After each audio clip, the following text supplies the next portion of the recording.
Buon pomeriggio a tutte e a tutti. Riprendono i seminari di Clip della seconda parte, quindi siamo approdati nel 2026 con un tardivo buon anno. Passo subito la linea al professor Boscati che ci presenta l'argomento di oggi. Buon pomeriggio a tutti e a tutte, e anche da parte mia buon anno, 20 gennaio un po' tardivo, però è sempre insomma, la prima volta che ci vediamo. Il quarto incontro di questo quinto ciclo di clip su flessibilità organizzativa nelle pubbliche amministrazioni. Il tema di oggi è il tema del lavoro a tempo parziale, che analizzeremo in tutte le sue sfaccettature, ospiti dell'Università di Cassino, e in particolare del professore Antonio Ricci, che ha invitato come ospiti la professoressa Silvia Ciucciovino e il professore Mirko Altimari. Ringrazio il professore Riccio per l'organizzazione del coordinamento, ringrazio la professoressa Ciucciovino due volte, anche perché voglio dire, è impegnata nella stesura della relazione della nostra associazione, quindi un impegno aggiuntivo di cui le siamo molto grati, e il professore Altimari, Mirko Altimari. Lascio al professore Riccio, come dire, una breve introduzione, dopodiché insomma, ci rivedremo al termine di questo pomeriggio. Grazie veramente a tutti e tre, oltre ovviamente al professor Zilli, che è sempre la super coordinatrice del tutto. Grazie al professor Boscati e alla professoressa Zilli. Soltanto una brevissima introduzione della giornata di oggi per ringraziare innanzitutto loro due, cioè il professore Zilli e Boscati, per l'organizzazione del nuovo ciclo ICLIP, che è ormai diventato un fulcro ineliminabile delle riflessioni, diciamo, in materia di lavoro nelle pubbliche amministrazioni. Il tema di oggi, come ha ricordato il professor Boscati, è il lavoro a tempo parziale nelle pubbliche amministrazioni, nella prospettiva della flessibilità organizzativa delle pubbliche amministrazioni, che è il tema del ciclo di quest'anno delle conversazioni. E la seconda parte diciamo, dei ringraziamenti va alla professoressa Ciucciovino e al professor Altimari, che mi hanno concesso l'onore di accettare, diciamo, di offrirci qualche riflessione sul tema da prospettive diciamo, tendenzialmente diverse. Gli interventi di oggi saranno a partire da quello del professor Altimari, che ci offrirà un inquadramento generale del tema e delle principali questioni che ruotano intorno al part-time nella pubblica amministrazione. La seguirà la professoressa Ciucciovino sulle questioni, sull'impatto, sulle questioni di genere del lavoro a tempo parziale. A chiudere, qualche riflessione la farò io su un tema al confine, cioè sul rapporto tra lavoro a tempo parziale e vincolo di esclusività. Quindi, anche ringraziando di nuovo tutti, passo la parola al professor Altimari per la prima parte, diciamo, di questo seminario. Prego. Grazie. Non suonino formali, ma anch'io devo fare dei ringraziamenti, perché intanto al professor Boscati, alla professoressa Zilli e a te Antonio, siamo amico prima che ancora che collega, e un saluto cordiale anche alla professoressa Ciucciolino. Allora, mi è già capitato di dirlo a tanti colleghi e non per piaggeria solo in queste occasioni. Mi pare, e lo diceva bene Antonio prima, che quello di Clip sia tra i format, permettetemi il termine e non suoni e non vuole essere irrispettoso, più di successo però di questi anni, perché intanto combina il comodo strumento digitale del webinar, con però anche una presenza fisica, no? Nel convegno di chiusura. E poi perché ad ogni edizione si approfondisce in maniera, direi, verticale un tema, approfonditamente, e costringe anche i relatori a studiare. Questo non so se è un bene o un male, sicuramente è un bene. E nel caso concreto mi ha consentito di riprendere e di meditare alcune analisi che avevo avuto modo di svolgere ormai più di 10 anni fa, quello il tema part-time, tema anche della mia tesi di dottorato, quindi poi come accade alle cose in carriera accademica, in generale nella vita, ci si affeziona e quindi il ringraziamento è doppio. Non vorrei però che si rientrasse nel noto brocardo, che è un brocardo per cui errare è umano, perché qui siamo nella perseveranza, visto che non è la prima edizione alla quale prendo parte, però insomma anche di questo prendo atto, è un ulteriore motivo per ringraziare. Andando un po' al merito del tema, come ha detto il professor Riccio, mi occuperò un po' di un inquadramento necessariamente un po' ampio e affronterò il tema della legislazione, qualche puntata alla contrattazione collettiva, all'autonomia collettiva in tema di part-time nelle pubbliche amministrazioni e poi ho selezionato, diciamo così, alcune interessanti sentenze,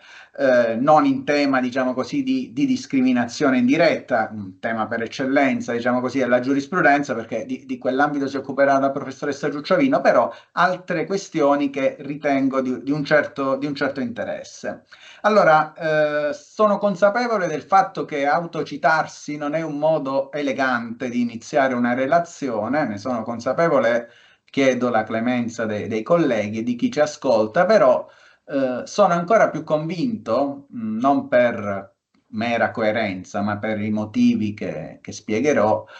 che dopo un quindicennio di frenetiche e talvolta francamente criticabili a volte nel merito, dal punto di vista della politica del diritto, interventi normativi che ci sono stati nell'ambito del part-time, con tutti i limiti delle periodizzazioni, direi nel periodo che possiamo collocare dal 2000 al 2015. Non a caso ho citato queste date perché prima del 2000, insomma, la prima organica sistematizzazione del legislatore interno in tema di part-time, il 2015 per il Jobs Act e il codice dei contratti. Dicevo, il lavoro a tempo parziale, o meglio l'interesse nei suoi confronti, a me sembra sia un po' scemato o forse un po' più sotto traccia.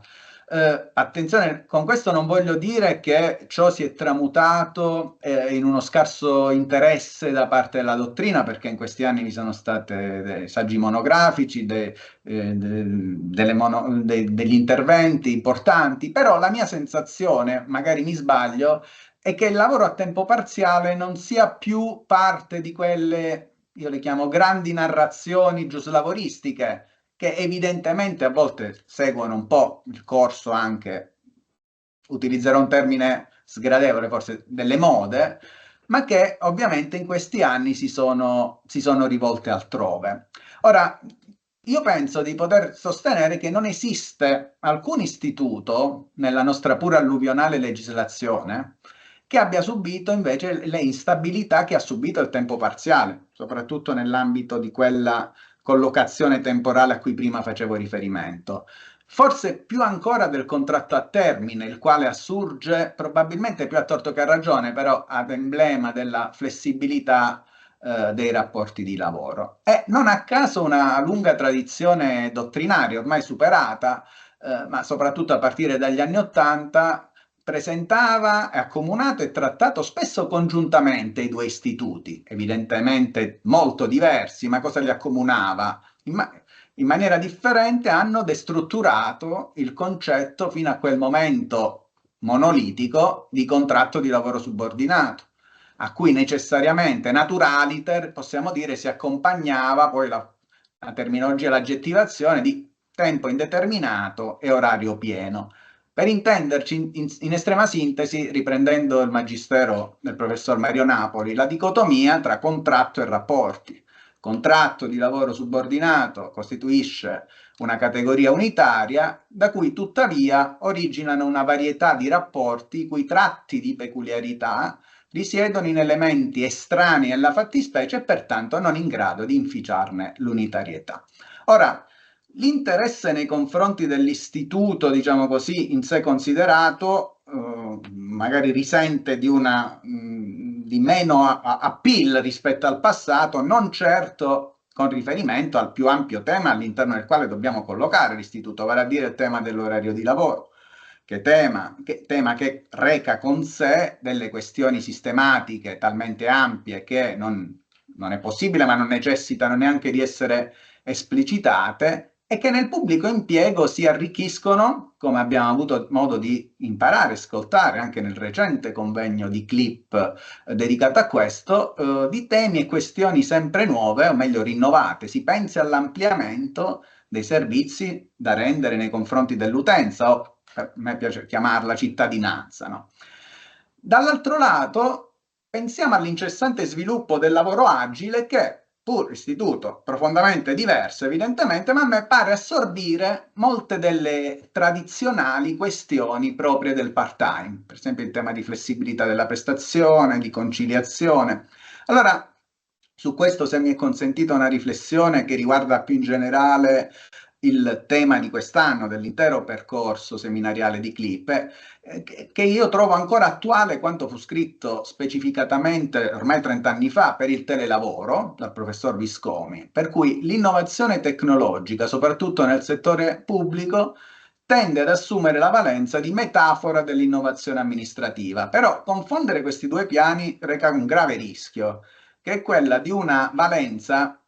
che ciclicamente torna con istituti e strumenti diversi, no? Una valenza quasi palingenetica all'innovazione tecnologica, quasi che la stessa possa risolvere per sé e in sé questioni invece che hanno a che fare con l'efficacia e l'efficienza dell'azione pubblica. Ora, un'altra utile, diciamo così, constatazione di carattere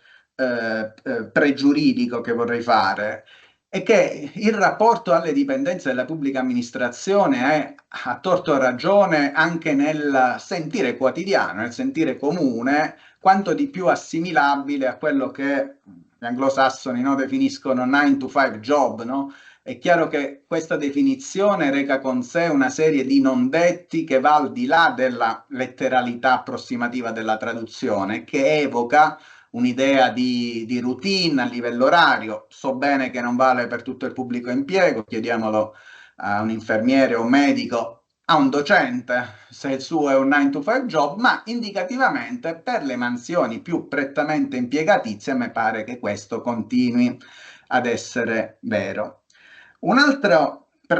diciamo così, condizione nella comprensione del fenomeno del part-time, e senza voler invadere il tema di cui si occuperà da par suo la professoressa Ciucciovino, riguarda il mercato del lavoro e riguarda l'incidenza del numero dei part-timers sul mercato del lavoro, e il non detto esplicito in realtà è detto come la sua femminilizzazione. Ricordo che quando studiai per le tesi di dottorato l'argomento andai alla Pirelli, all'archivio della Pirelli, a Milano Bicocca, vi fu il tentativo di introdurre i primi contratti part-time all'inizio degli anni 70, contrastati dai sindacati, ma di certo non difettava l'onestà intellettuale all'amministrazione del personale, che li chiamava contratti femmina. E qui chiudo l'inciso, che in realtà meriterebbe di essere ben più analizzato. Quindi dicevo, è evidente che anche con riferimento, diciamo così, al tema del mercato del lavoro, dobbiamo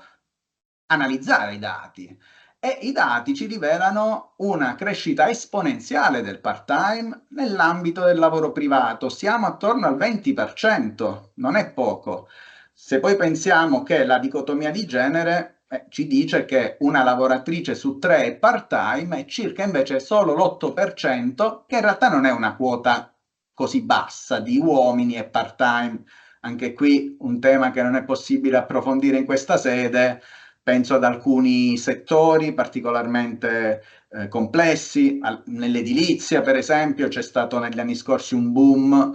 di part-timer, tant'è che poi l'autonomia collettiva è intervenuta limitando fortemente il numero di operai part-time che si possono assumere. Oppure, se facciamo un'analisi dal punto di vista geografico, non a caso qualche anno fa l'INPS intervenne con una pubblicazione che in maniera evocativa si chiamava nero a metà, nel senso che il lavoro grigio si porta con sé questioni rilevanti che non è possibile analizzare oggi. Se prendiamo invece il pubblico impiego, pur nella trasformazione incessante e nella grande differenza, diciamo così, di angoli visuali entro cui il legislatore ha preso posizione, come vedremo a breve, diciamo così, il numero di lavoratori part-time non si schioda. Non che di per sé l'aumento dei part-time ci dica qualcosa in ordine alla qualità del lavoro, alle retribuzioni e via discorrendo, però pur prendendo, diciamo così, il metro, che non è un totem ovviamente dell'occupazione, noi abbiamo, le ricaviamo queste cifre dal conto annuale, che annualmente viene pubblicato, la percentuale è sostanzialmente invariata da anni. Nel 2006 si attestava a meno del 5%, cifre non dissimili sono quelle ricavabili dal conto annuale 2024, che è l'ultimo che ho verificato, attorno al 6%. Tra l'altro bisognerebbe distinguere anche con riferimento alla percentuale oraria di part-time, perché si porta dietro tutto il tema delle incompatibilità invece dell'ammissibilità di altre prestazioni lavorative, ma è tema su cui rinvio alla relazione del professor Riccio. Andando più alla questione normativa, ora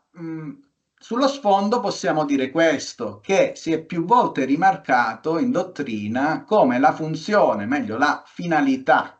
posta alla base dell'introduzione del part-time nel pubblico impiego, fermo restando la tradizionale questione della conciliazione, che pure, come ci insegnano i recenti studi, andrebbe decisamente ripensata, quantomeno in termini di condivisione delle responsabilità. Ma dicevo, queste finalità sono almeno parzialmente difformi tra settore privato e pubblica amministrazione. Se nel primo, infatti, la funzione occupazionale è senza dubbio prevalente, come ho provato a dimostrare partendo da alcuni dati, questo fin dai primi documenti, utilizzo volutamente una terminologia un po' atecnica, di matrice comunitaria, nella pubblica amministrazione, oltre al tema relativo alle incompatibilità, la finalità di risparmio è stata sempre ben presente, risparmio intesa nel senso di contenimento dei costi del personale. Non è un caso che fin dalla legislazione del 1996 le norme in tema di part-time nella pubblica amministrazione sono tutte significativamente contenute in leggi finanziarie, e questo qualcosa vorrà dire. Un'ultima annotazione, questa però più che assistita da dati statistici è legata un po' a una conoscenza personale, ad alcuni studi, e concerne per esempio i contratti di lavoro part-time collegati ai progetti PNRR. Non sono rari i casi nei quali nell'ambito dei contributi diciamo così, che la funzione pubblica concedeva ai comuni attuatori dei progetti, dicevo, non sono rari i casi di richieste di rimodulazione oraria, la dico diversamente, a fronte di una unità di lavoratore a tempo pieno, assumere 2 part-timer al 50%. Sulla fattibilità si è espressa anche una circolare del Dipartimento della Funzione Pubblica. Un altro aspetto molto di nicchia che in questa sede non è possibile che evocare, ma che trovo interessante tra le molteplici sfaccettature di un fenomeno veramente complesso, è quello invece relativo agli incarichi fiduciari relativi agli uffici di supporto agli organi di direzione politica, per intenderci lo staff ex articolo 90 del TUEL. Anche in quel caso non sono affatto rari i casi in cui vi è una presenza di un numero importante di dipendenti, financo con un orario molto ridotto di lavoro. In quel caso queste scelte rispondono a logiche diverse e come tali io mi limito, diciamo così, a rappresentarvele.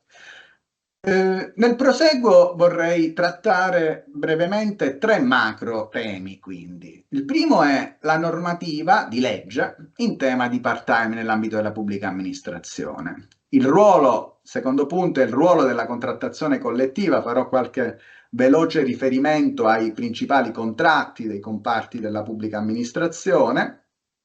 E nella terza parte invece volevo, diciamo così, condividere alcuni dei più interessanti, ovviamente in maniera, diciamo così, abbastanza arbitraria, mi permetto di dire, ma di condividere alcuni recenti arresti giurisprudenziali, alcuni dei quali, e questo è interessante, rappresentano per così dire l'onda lunga dei provvedimenti legislativi ormai consolidati e a cui farò riferimento a breve. Allora, Come noto, il testo unico, il 165 del 2001, non fa alcuna menzione del contratto a tempo parziale. L'articolo 36, rubricato personale a tempo determinato assunto con forme di lavoro flessibile, cita i contratti di formazione e lavoro, i contratti di somministrazione di lavoro a tempo determinato, nonché si dice più in generale di avvalersi delle forme contrattuali flessibili previste dal Codice Civile e dalle altre leggi. A ben vedere, l'utilizzo quindi del part-time è consentito anche per esigenze connesse con il fabbisogno ordinario. Ora, qual è la normativa applicabile e qual è il rapporto, questa è una questione annosa, con la disciplina di diritto comune. Ora, come accennavo prima, la disciplina del lavoro a tempo parziale nelle pubbliche amministrazioni affonda le proprie radici fin dagli anni '80, ma è solo con la legge finanziaria per il 1997 che l'istituto ha assunto una configurazione, diciamo così, tale da consentirne una maggiore e concreta diffusione. Ora è peculiare fare questa analisi perché siamo in anni in cui, diciamo così, lato diritto del lavoro privato, noi abbiamo una, sintetizzo molto, flessibilità governata e anche contrattata nell'ambito della gestione per esempio della flessibilità aggiuntiva penso nell'ambito del part-time, il tema caldissimo dei vari rinvii all'autonomia collettiva o all'autonomia individuale a seconda anche della, diciamo così, politica legislativa sottesa, quindi nella maggiore o minore contrattazione nella flessibilità. Qui non abbiamo una flessibilità bilateralmente governata, qui noi avevamo un diritto soggettivo alla trasformazione del rapporto da tempo pieno a tempo parziale. Su questo procedo velocemente perché è un tema che vedremo, diciamo così, anche alla luce di alcune recenti sentenze, nonostante la legge sia ormai del 2010, e quindi da questo punto di vista, diciamo così, legato evidentemente anche a un regime più permissivo in materia di incompatibilità e cumulo di impieghi, la riduzione dell'orario era abbastanza conveniente, la potrei definire quasi una sorta di benefit azionabile liberamente dal lavoratore pubblico. Questo ovviamente da un punto di vista più di sistema determinava uno sbilanciamento. Le amministrazioni erano prive di strumenti per opporsi alla richiesta di part-time. Anche qualora la riduzione dell'orario avesse comportato un grave pregiudizio, al più la pubblica amministrazione datrice di lavoro poteva differire la trasformazione del rapporto a un periodo di 6 mesi, ma mai, diciamo così, evitarla in qualche modo. Quindi da questo punto di vista le peculiarità, la specialità della legislazione mi sembra fosse palese. Ora,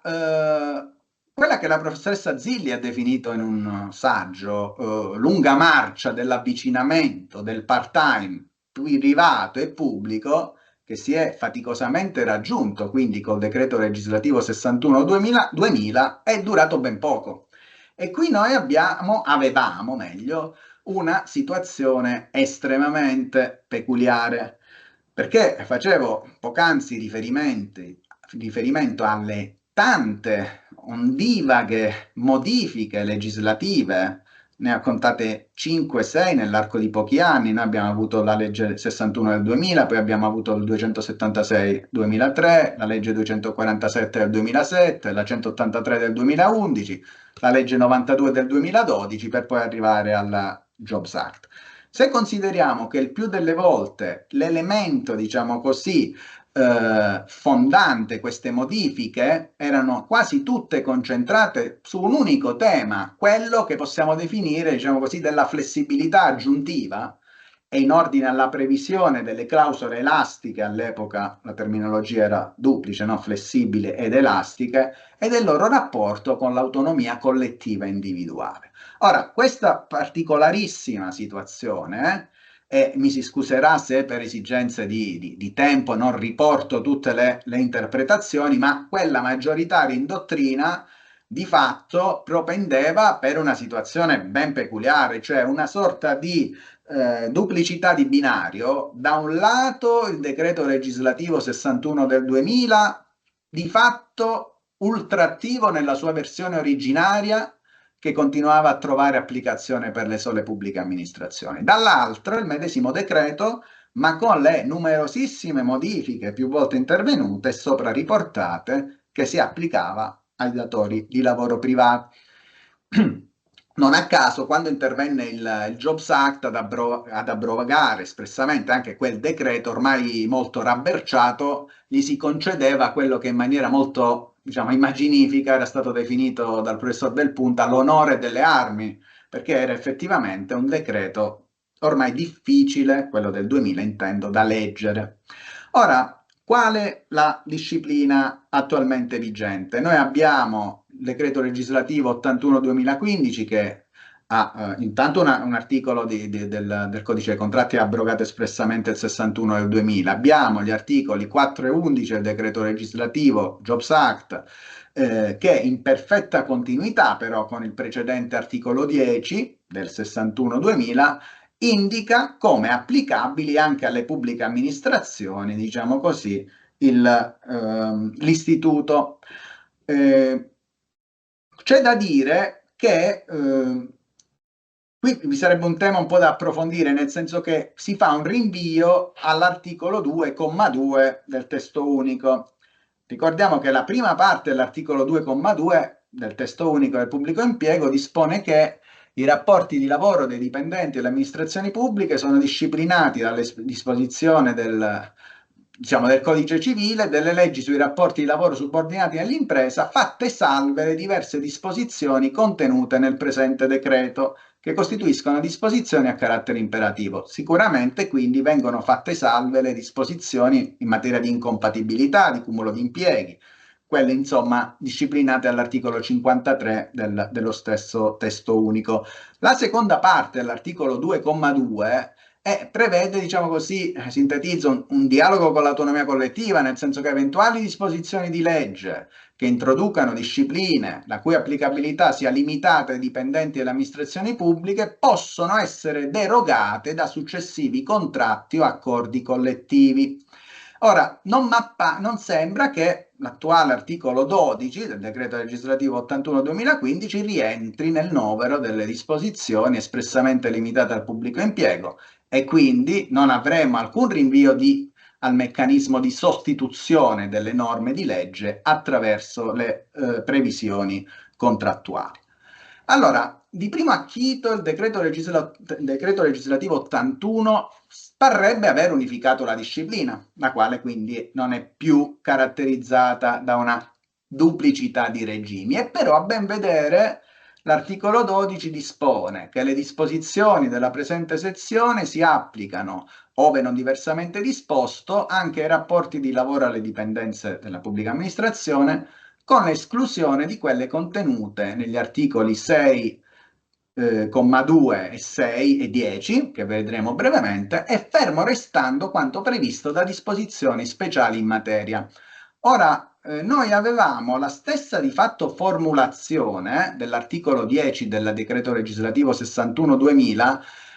che però esplicitava quali dovessero intendersi le disposizioni speciali in materia. Non a caso erano quelle norme contenute in leggi finanziarie, perché la norma indicava espressamente quali fossero, fermo restando le disposizioni speciali in materia, ed in particolare enuncia una serie di articoli contenuti in norme finanziarie. Ebbene, penso che nonostante sia stato abrogato, questo articolo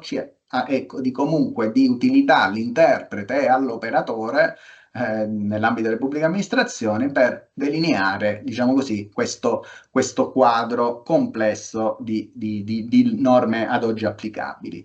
Quali sono i riferimenti espressi invece agli articoli dello stesso codice dei contratti che non trovano applicazione? Non si applicano le disposizioni in tema di lavoro supplementare, o meglio, nel dettaglio, quelle disposizioni per cui quando il contratto collettivo applicato non disciplina il lavoro supplementare, il datore possa richiedere entro certi limiti, il 25% delle ore, comunque prestazioni di carattere supplementare, e quindi anche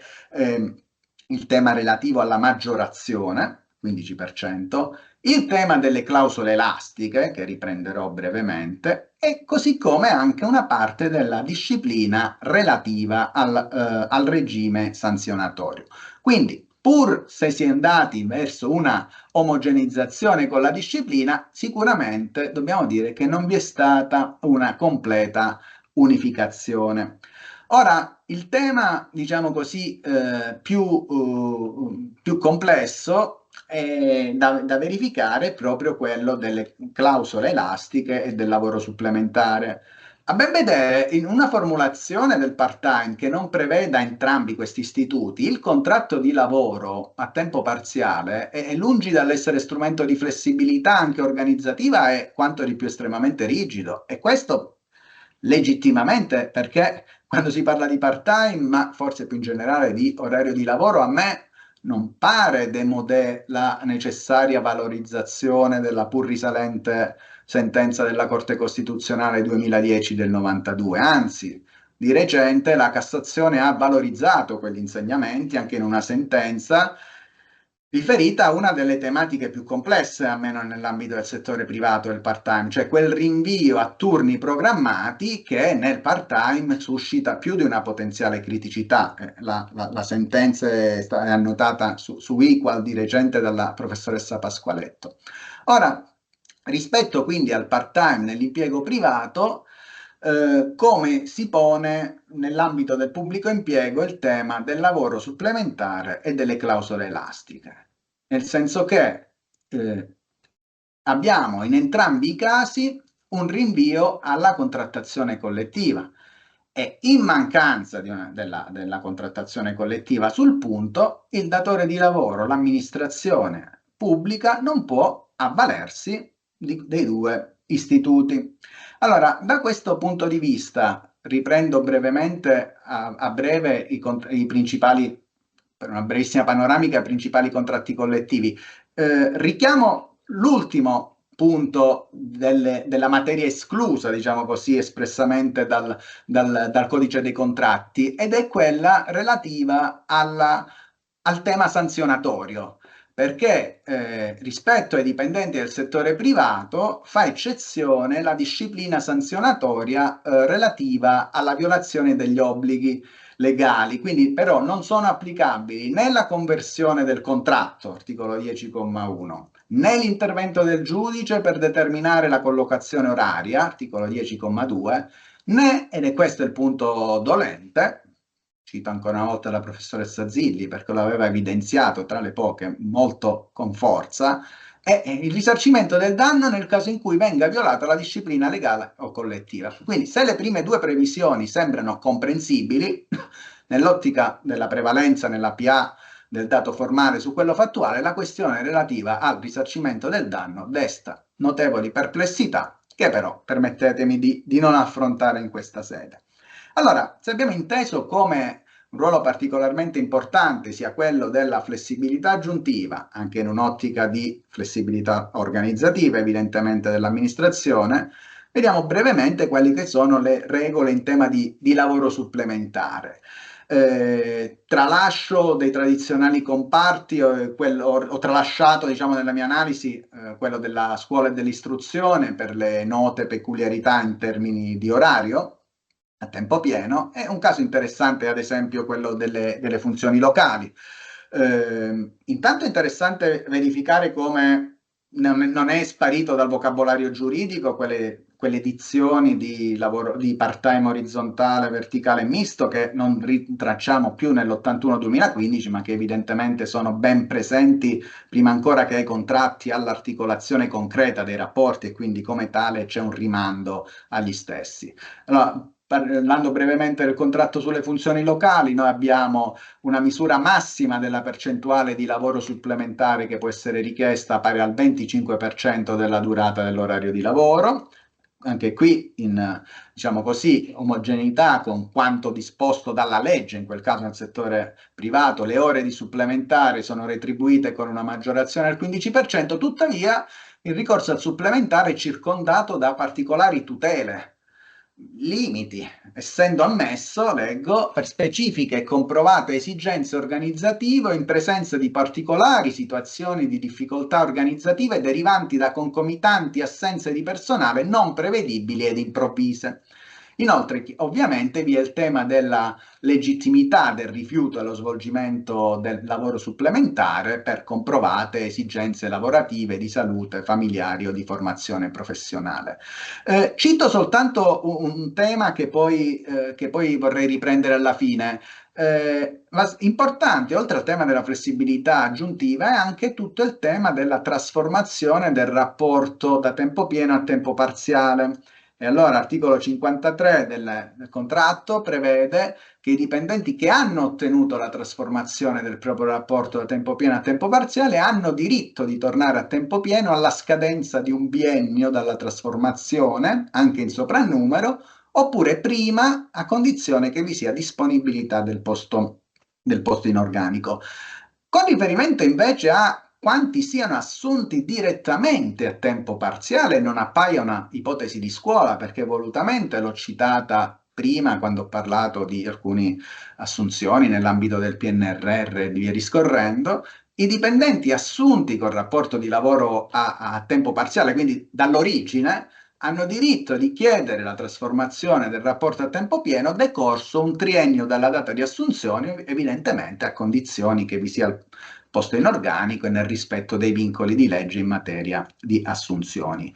Vado veloce sull'altro contratto che avevo preso a mo' di esempio, che è quello delle funzioni centrali, anche perché, diciamo, almeno negli ultimi anni vi è stato molto un avvicinamento nella redazione, quindi dei due testi. Qui il contratto prevede espressamente che non si possa superare il 25% della dotazione organica per il numero di part-time, anche se è possibile elevare il contingente fino a un ulteriore 10% in presenza di gravi e documentate situazioni familiari. Qui di interessante c'è, diciamo così, il tema della concreta organizzazione nell'ambito delle domande del part-time, perché ci sono, diciamo così, delle finestre temporali nell'ambito dell'anno entro cui richiedere la trasformazione, e vi è tutto il tema, ovviamente, delle priorità nell'ambito della trasformazione. Intanto ricordiamo che, sebbene è spunto dall'ordinamento nell'ambito della pubblica amministrazione come diritto pieno e generalizzato al part-time, noi abbiamo ancora ipotesi di diritto soggettivo al part-time che si applicano evidentemente sia al privato sia al pubblico. Me ne sovvengono due in particolare, laddove si, diciamo così,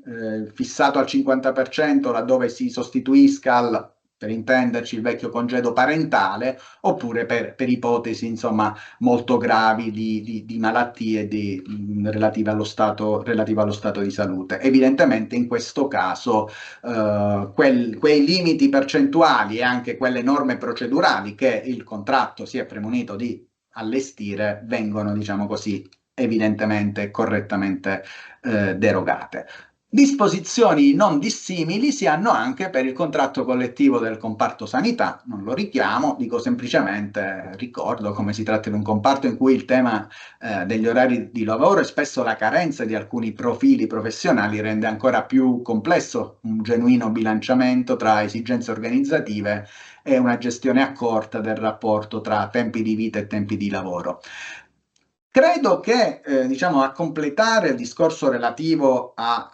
contratti, ma più in generale a quello che sono anche le prassi all'interno dell'ambito delle pubbliche amministrazioni, sono di particolare stimolo, diciamo così, no? La lettura anche dei tanti documenti e delle prassi applicative dell'ARAN suscitano sempre un grande interesse, a volte anche per la peculiarità delle richieste. Segnalo due, diciamo così, da un punto di vista gestionale e concreto, questioni che si sono poste negli anni scorsi. Una è il tema della durata della trasformazione, cioè se l'accordo di trasformazione del rapporto di lavoro a tempo parziale, alla luce di quell'articolo che ho citato prima nel comparto delle funzioni centrali, in quel caso, possa essere a tempo, con una durata predefinita o si debba considerare a tempo indeterminato. E qui la risposta sta nello stesso articolo, perché l'articolo fa presente come la trasformazione avviene mediante accordo tra le parti, risultante da atto scritto, e che venga nell'accordo indicata solo la data di inizio del rapporto di lavoro e non la data di fine. Tuttavia,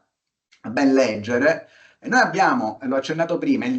dipendente ha diritto a tornare a un rapporto di lavoro a tempo pieno alla scadenza di un biennio dalla trasformazione, e quindi laddove, diciamo, invece la richiesta venga effettuata prima, la revoca del part-time può avvenire a condizione che vi sia disponibilità di posto in organico. Un altro tema, qui apriremo pagine molto complesse, ma che voglio citare, vista la rilevanza dell'istituto che sto per citare,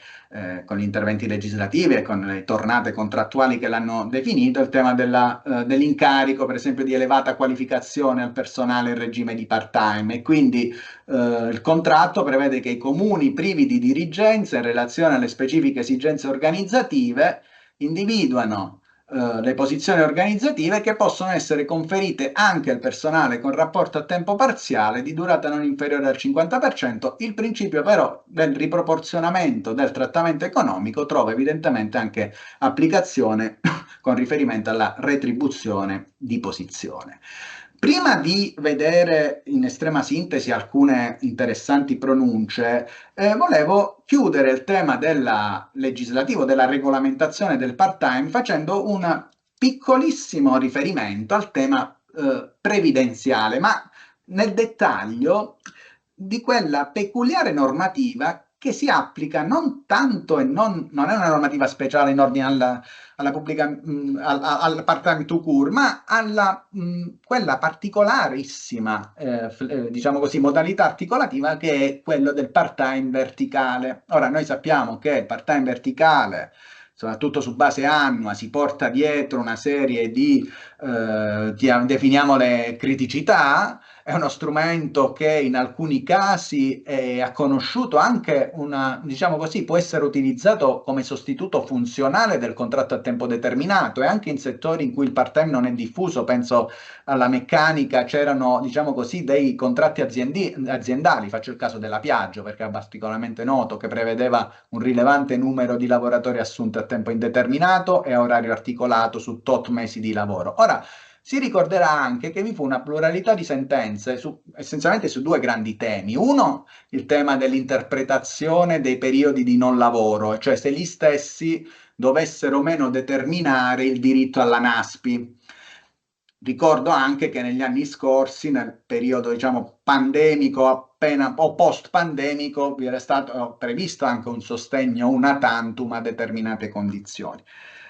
Ma l'altro grande tema riguardava l'ambito previdenziale, e cioè lavoratori, in quel caso era noto che si trattasse di lavoratori della già compagnia di bandiera, l'Italia, steward e hostess, che lamentavano che l'INPS considerasse quale periodi contributivi utili per l'acquisizione al diritto alla pensione solo i periodi lavorati, e quindi escludendo i periodi non lavorati corrispondenti alla loro riduzione di orario rispetto ai lavoratori a tempo pieno comparabili. Su questo si è espressa la Corte di Giustizia, ci sono evidentemente questioni connesse all'interpretazione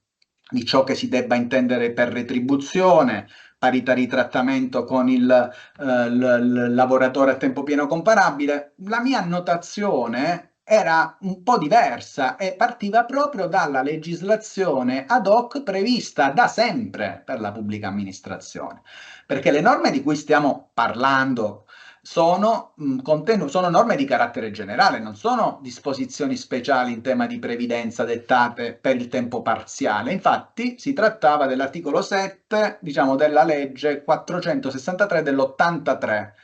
che escludeva l'accredito contributivo per le settimane non retribuite, e quindi evidentemente produce distorsioni nei confronti dei lavoratori a tempo parziale con svolgimento verticale. Nel pubblico impiego questa problematica non si è mai posta, perché fin dall'articolo 8 della legge 554 del 1988, ai fini dell'acquisizione del diritto alla pensione a carico dell'amministrazione interessata, gli anni di servizio a orario ridotto sono da considerarsi utili per l'intero. Ora, con ogni probabilità possiamo rintracciare la ratio giustificatrice anche qui, forse nel regime delle incompatibilità, però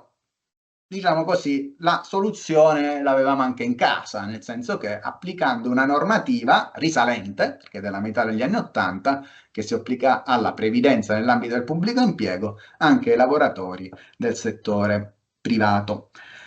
L'ultima parte, breve parte del mio intervento, vuole in maniera un po' spot, diciamo così, quindi mi si scuserà per la mancanza di organicità, condividere essenzialmente alcune interessanti e recenti sentenze che hanno toccato l'ambito del part-time nell'ambito delle pubbliche amministrazioni.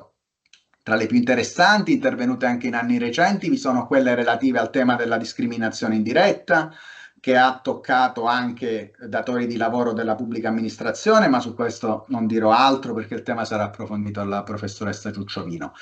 Un'altra questione di rilievo a cui ho accennato già prima, sia per le implicazioni teoriche e di sistema che si porta dietro, sia per le valutazioni talora critiche in ordine al merito della disposizione, fin dall'epoca della sua emanazione, ormai più di 15 anni fa, è quella relativa alla revoca dei part-time.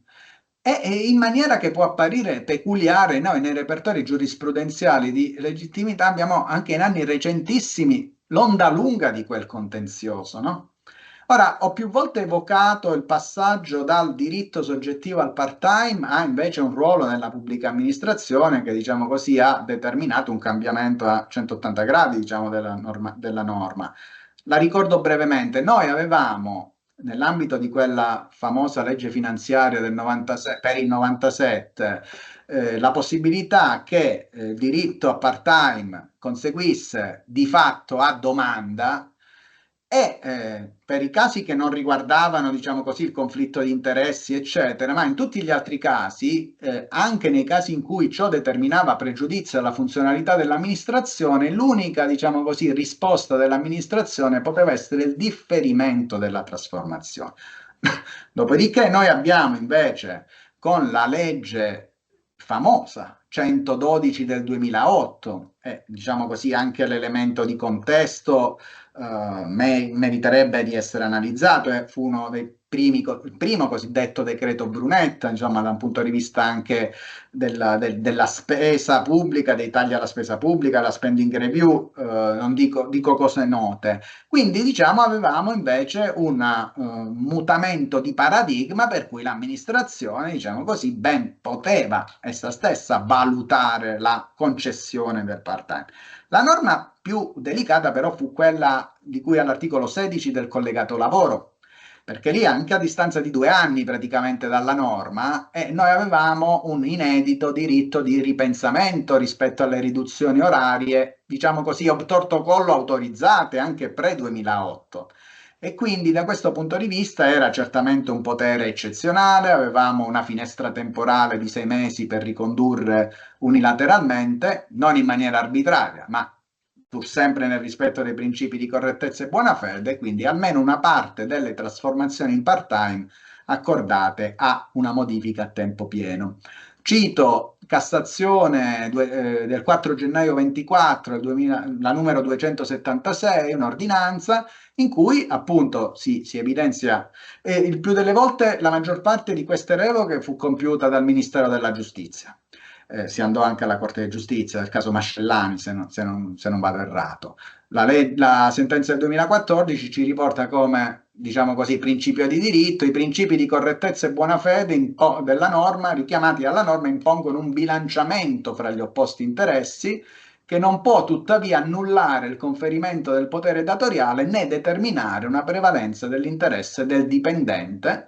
e il rispetto di tali principi va misurati sulla singola fattispecie concreta e non su mere valutazioni generiche e ipotetiche. Altre 2 sentenze che volevo condividere con voi su temi molto diversi. La prima concerne il caso molto peculiare di una, diciamo così, trasformazione imposta dall'amministrazione da tempo parziale a tempo pieno. La sentenza è la 23 aprile 2025, 10.739. Ora, qui il tema è particolarmente interessante perché in realtà Questa modifica, poi c'è tutto un profilo anche sanzionatorio, ma di cui non parlo,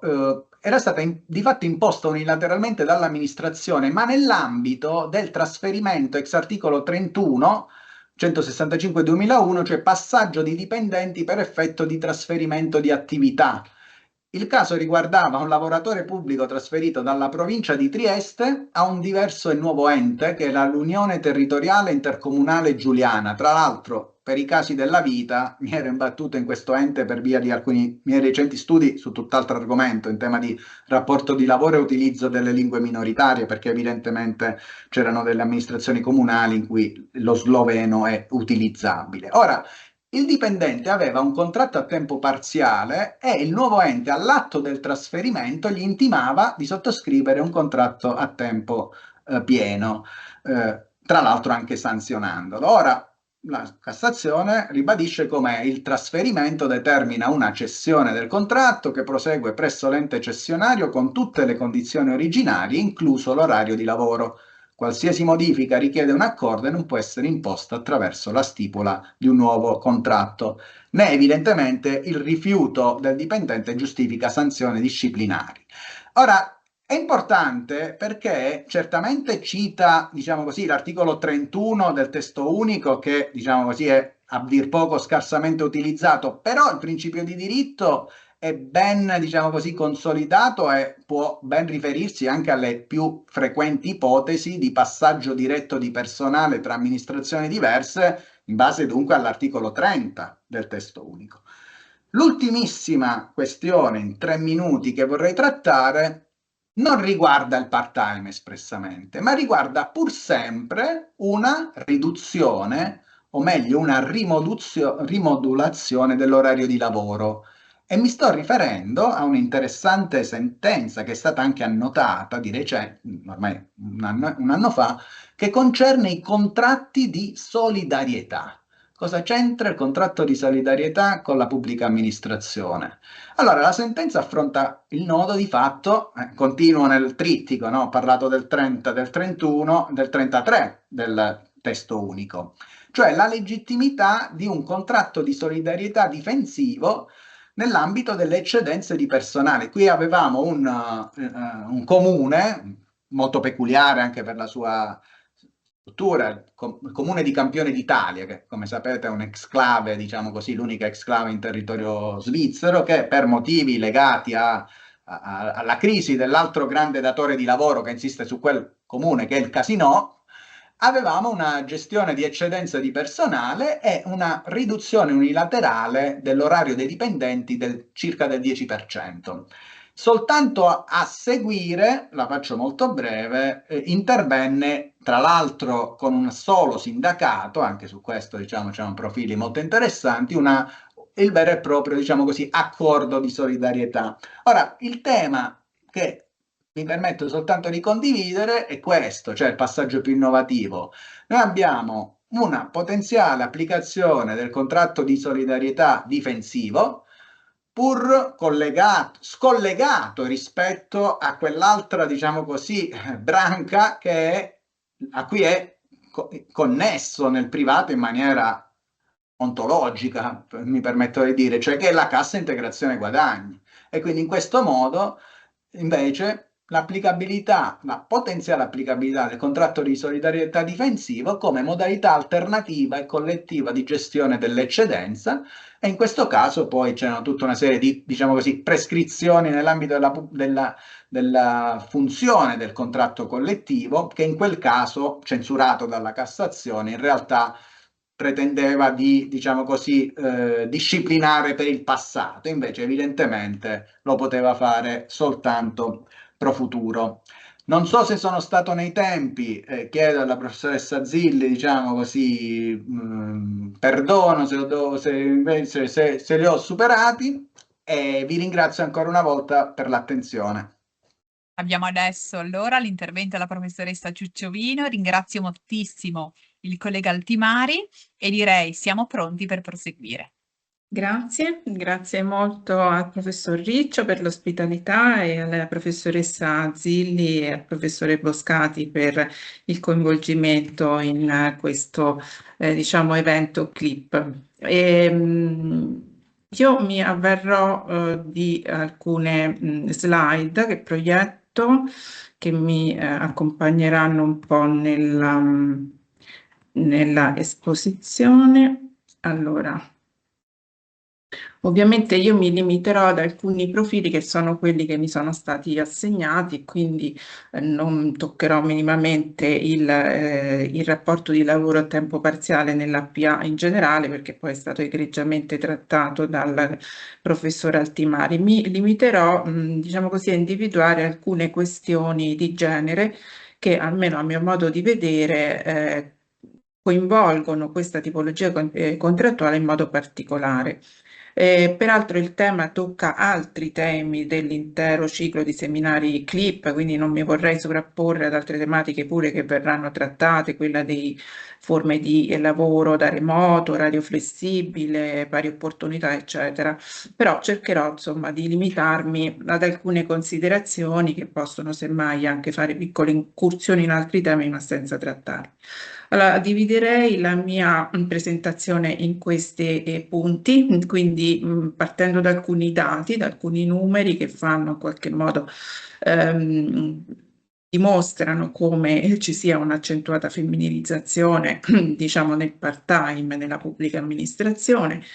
Quelle che sono le questioni aperte legate a questa, diciamo così, destinazione prioritaria e prevalente del part-time alle donne nella pubblica amministrazione e quindi l'ambivalenza in qualche modo funzionale di questo contratto, come poi vedremo, la sovrarappresentazione femminile nel part-time e quello che comporta dal punto di vista delle discriminazioni indirette di genere, le penalizzazioni dei part-time nei trattamenti retributivi, soprattutto per quanto riguarda le prassi delle contrattazione integrativa, ma anche in qualche modo i semi stanno nel contratto nazionale di come si valorizzano gli elementi accessori della retribuzione, e poi un accenno finale a quello che potrebbe essere l'impatto della direttiva 970 e come sappiamo interessa anche il settore pubblico. Allora, molto rapidamente, per stare anche nei tempi che mi sono stati assegnati, la diffusione del part-time nell'APA è abbastanza, diciamo così, accentuata e abbiamo sicuramente una maggiore incidenza del part-time per le donne. Ho visto i dati dell'Osservatorio Statistico dei Lavoratori Pubblici 2025 diffuso dall'INPS, e che sono dati aggiornati al 2024, la quota di part-time tra le donne è pari al 9%, quindi diciamo che nell'occupazione diciamo così part-time il 9%, diciamo così, dell'occupazione, scusate, sull'occupazione femminile il 9% è part-time, perché ovviamente nella pubblica amministrazione c'è una grande prevalenza dell'occupazione, diciamo così, a full time, e poi abbiamo una incidenza minore nel panorama degli uomini. Questa viene, almeno dall'osservatorio INPS, visto come una delle cause principali del differenziale salariale tra uomo e donna che abbiamo nel settore pubblico, dove questo differenziale salariale sussiste nonostante il principio della parità di trattamento che sappiamo esserci nel settore pubblico a differenza del settore privato, e che sostanzialmente mette in evidenza differenziali che oscillano a seconda delle fasce di età tra il 17% e addirittura il 30% tra uomini e donne. Questi differenziali salariali ce li abbiamo praticamente in tutti i comparti. Il differenziale salariale sulla retribuzione media giornaliera in alcuni settori raggiunge addirittura diciamo livelli del 20%, in modo particolare nel settore sanitario nazionale e nel settore delle università. Questi sono dati del rendiconto di genere dell'INPS CIB del 2024. Quello che però è il dato da cui mi interessa partire per fare le riflessioni successive di carattere giuridico riguarda appunto la sovrarappresentazione femminile nel part-time in tutte le classi di età. Le donne sostanzialmente sopravanzano gli uomini in tutte le classi di età nel part-time, quindi c'è una potremmo dire femminilizzazione accentuata, e questo riguarda tutte le tipologie di part-time che, benché, come giustamente detto anche da Mirko Altimari, hanno perso pregnanza, diciamo, nella definizione giuridica, continuano a sussistere queste differenziazioni anche nella contrattazione collettiva nazionale di comparto, per cui abbiamo comunque le tre tipologie: orizzontale, verticale e misto. In ogni caso l'osservatorio statistico dell'INPS le monitora e risulta, diciamo così, questa componente femminile in tutte le tipologie, in particolare in quella orizzontale, dove chiaramente c'è un'esigenza connessa di prevedibilità dell'orario distribuito su,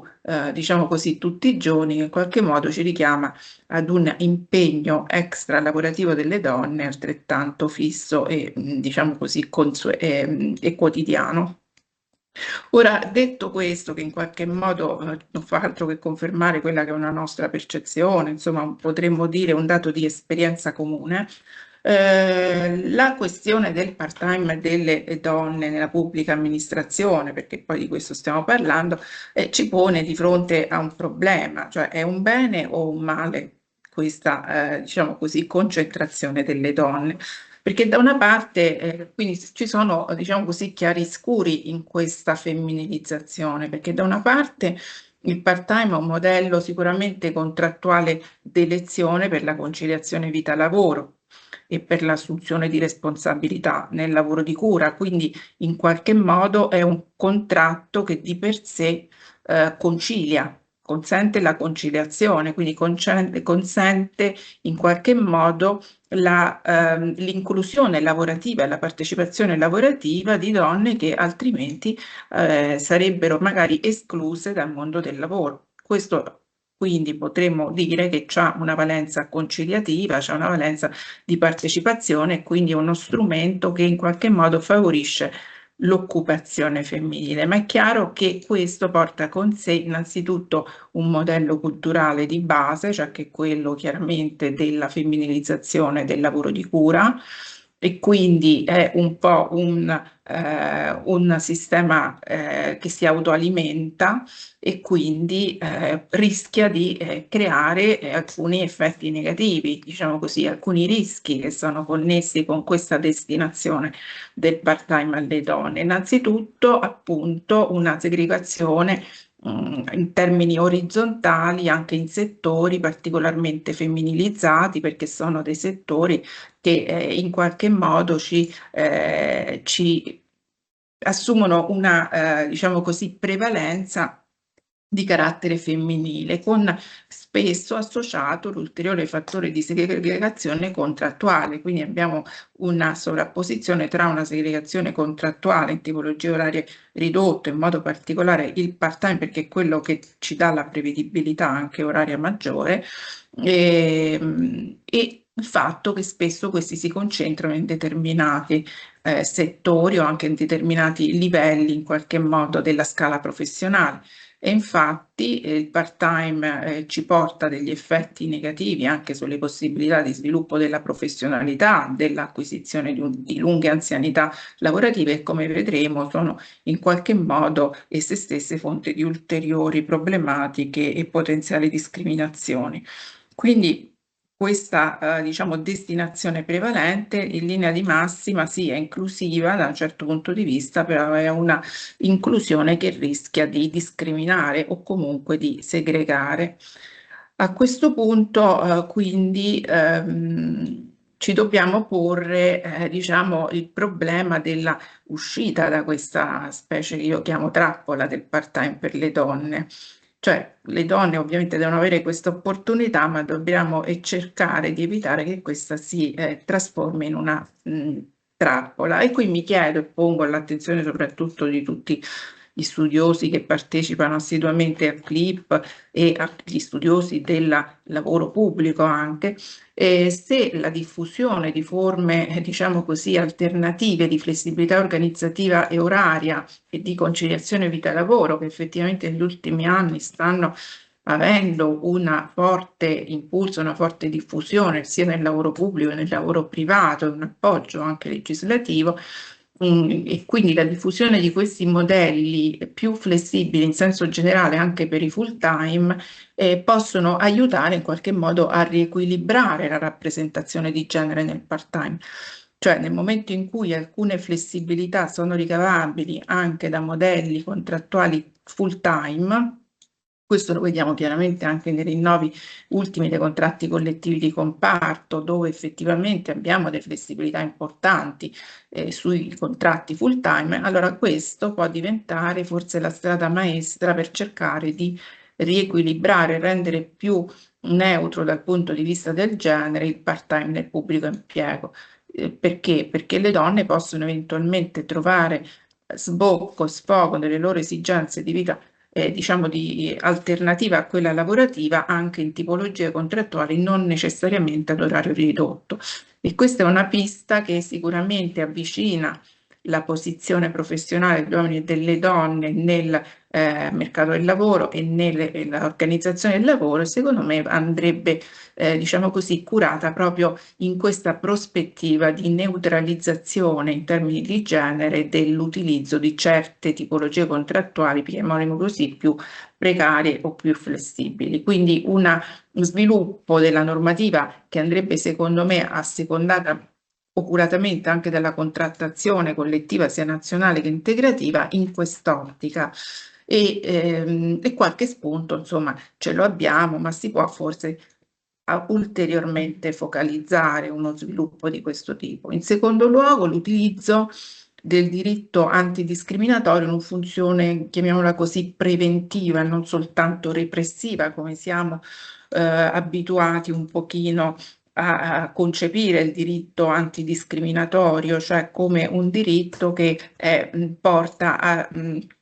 reprimere o comunque a emendare delle situazioni appunto di discriminazione. Invece lo sviluppo del diritto antidiscriminatorio, le diverse nozioni di discriminazione diretta e indiretta, come andremo a vedere per associazione, e anche nuovi strumenti come quello della direttiva 970 possono aiutare ad uno sviluppo di cultura giuridica, in questo caso parlo di una maggiore attenzione alle implicazioni potenzialmente discriminatorie di carattere organizzativo e non soltanto, che possono in qualche modo aiutare le organizzazioni, le pubbliche amministrazioni, ma anche i datori privati a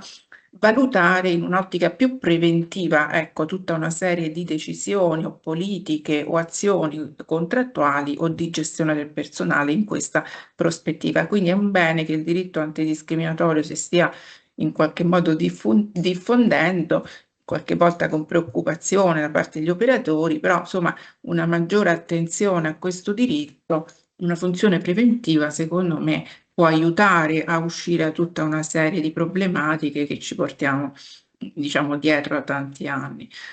Soprattutto per il fatto che il divieto di discriminazione ha acquisito negli ultimi anni, come poi rapidamente dirò, una proiezione più organizzativa del passato, cioè è l'organizzazione che di per sé può essere discriminatoria.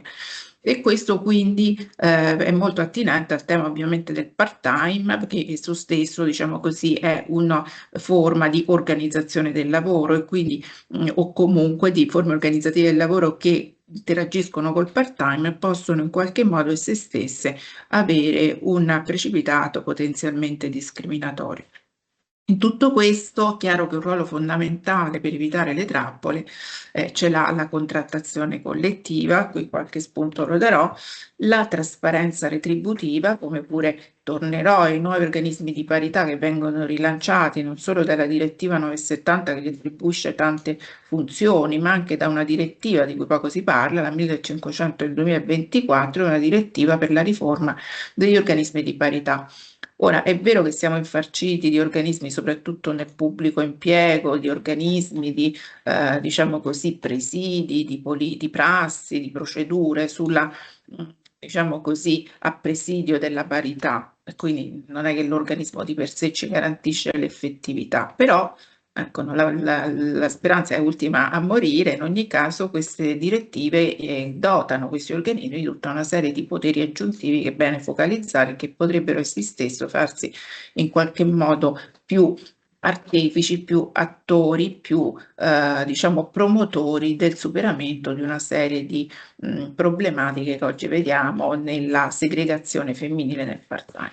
E da ultimo appunto le certificazioni di parità, su cui non torno, l'anno scorso un pochino ho detto qualcosa in questo, che può essere una strada e che è aperta anche alle pubbliche amministrazioni. Alcune grandi pubbliche amministrazioni insomma da poco hanno acquisito certificato di parità e che porta necessariamente ad una maggiore attenzione anche a tematiche che sono molto vicine a quelle che stiamo trattando. Ora, la sovrarappresentazione femminile nel part-time è quella che la giurisprudenza sostanzialmente ha visto come maggiore fattore di rischio e di esposizione delle donne a discriminazioni indirette di genere.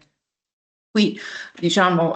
abbiamo un primo tema che è quello di un potenziale discriminatorio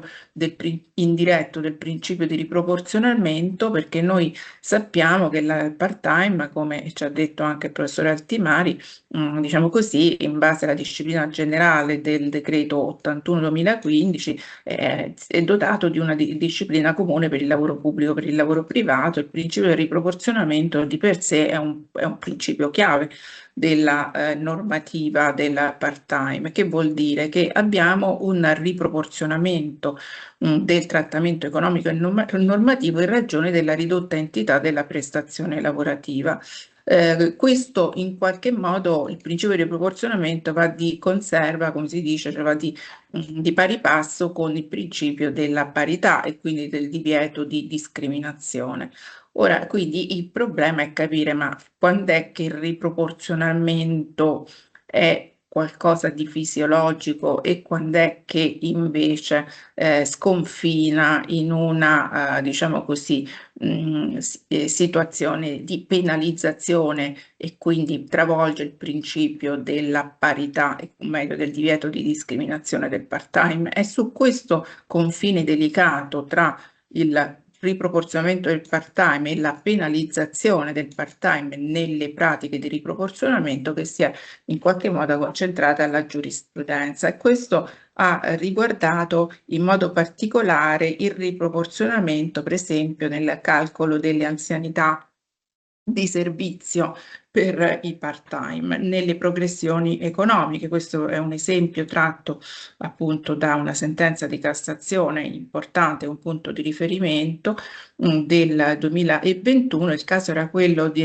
un bando di concorso dell'Agenzia delle Entrate per una progressione economica, la superiore posizione, dove il criterio di computo del punteggio era legato all'esperienza di servizio maturata. Questa esperienza di servizio maturata veniva sostanzialmente calcolata per i part-time, appunto applicando la regola del riproporzionamento, e quindi c'era un riproporzionamento automatico del servizio per i part-time. Quindi c'era una sorta di appunto di riduzione automatica del punteggio ai fini della progressione economica per i part-time. In questo particolare diciamo congegno di punteggio del bando, in sostanza i part-time venivano sistematicamente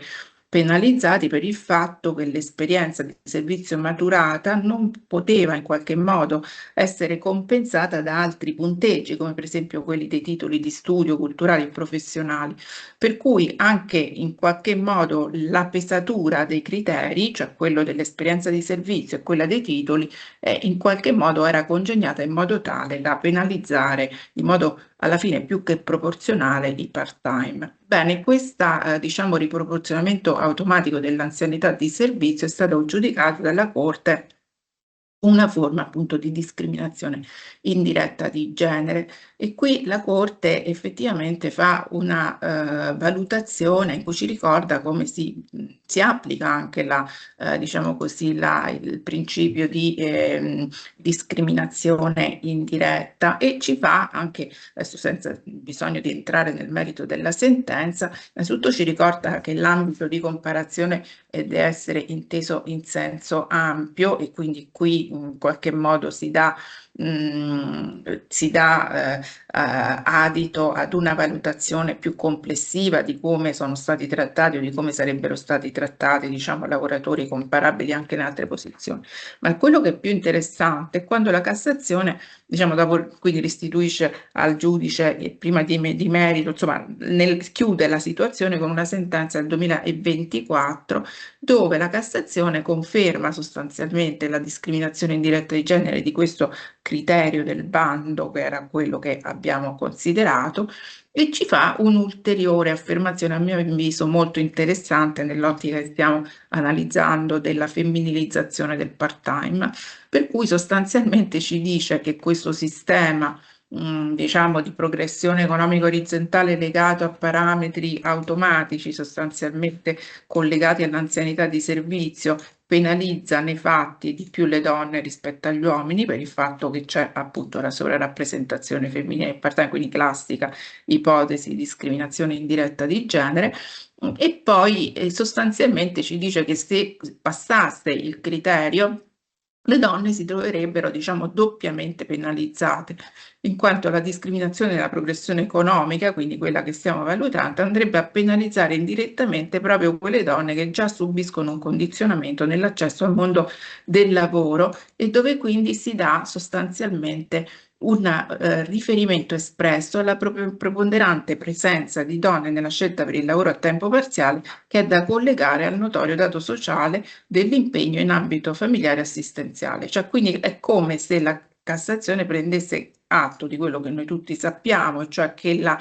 tipologia contrattuale a tempo parziale è, diciamo così, femminilizzata, quindi è scelta dalle donne ed è scelta per un motivo di cura. E quindi la penalizzazione attraverso criteri come quello dell'anzianità di servizio sistematici delle donne va a penalizzare non solo le donne in quanto tali, ma anche le donne che hanno dovuto scegliere questa tipologia contrattuale per assolvere sostanzialmente alla loro funzione di cura.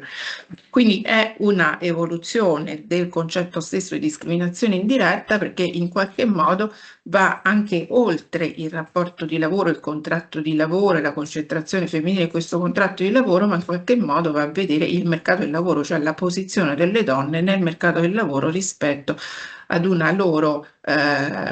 diciamo, funzione assistenziale e di cura che hanno nei confronti diciamo e quindi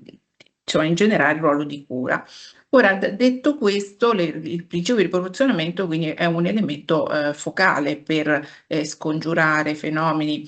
più o meno striscianti, diretti e indiretti dei part-time all'interno, diciamo così, dei trattamenti previsti o dal datore di lavoro o dalla stessa contrattazione collettiva. E qui però noi sappiamo che diciamo, il riproporzionamento, che può esso stesso essere in qualche modo discriminatorio, in qualche volta può essere, diciamo così, giustificato. Quindi noi abbiamo il concetto della causa di giustificazione del trattamento differenziato, che comunque abbiamo nell'articolo 25 del Codice di Pari Opportunità, e che quindi ci consente di dire sì, ma questa era almeno la difesa dell'Agenzia delle Entrate, il bando di concorso, la differenziazione del criterio è una differenziazione che diciamo innanzitutto era legittima in quanto prevista come criterio dal contratto collettivo, non era quindi arbitraria o arbitrariamente stabilita dal datore di lavoro, ma era in qualche modo appropriata rispetto al fine conseguito e quindi in qualche modo noi dobbiamo scendere a considerare la potenziale discriminatorio di un eventuale criterio di riproporzionamento come questo che stiamo vedendo per i part-time alla luce del fatto che sia un meno proporzionato, diciamo così, rispetto ad un obiettivo, quindi sia un meno giustificato. E per fare questo noi dobbiamo entrare nel merito, quindi bisogna vedere nel caso di specie il nesso esistente tra un criterio di questo tipo e le mansioni. Quindi non è che il criterio di per sé è sempre illegittimo, ma in qualche modo la stessa Cassazione ci invita a fare una valutazione caso per caso. Questo significa che due cose a mio avviso. Una è che il tema dell'anzianità di servizio o criteri analoghi come quelli della professionalità acquisita, della lunga, diciamo così,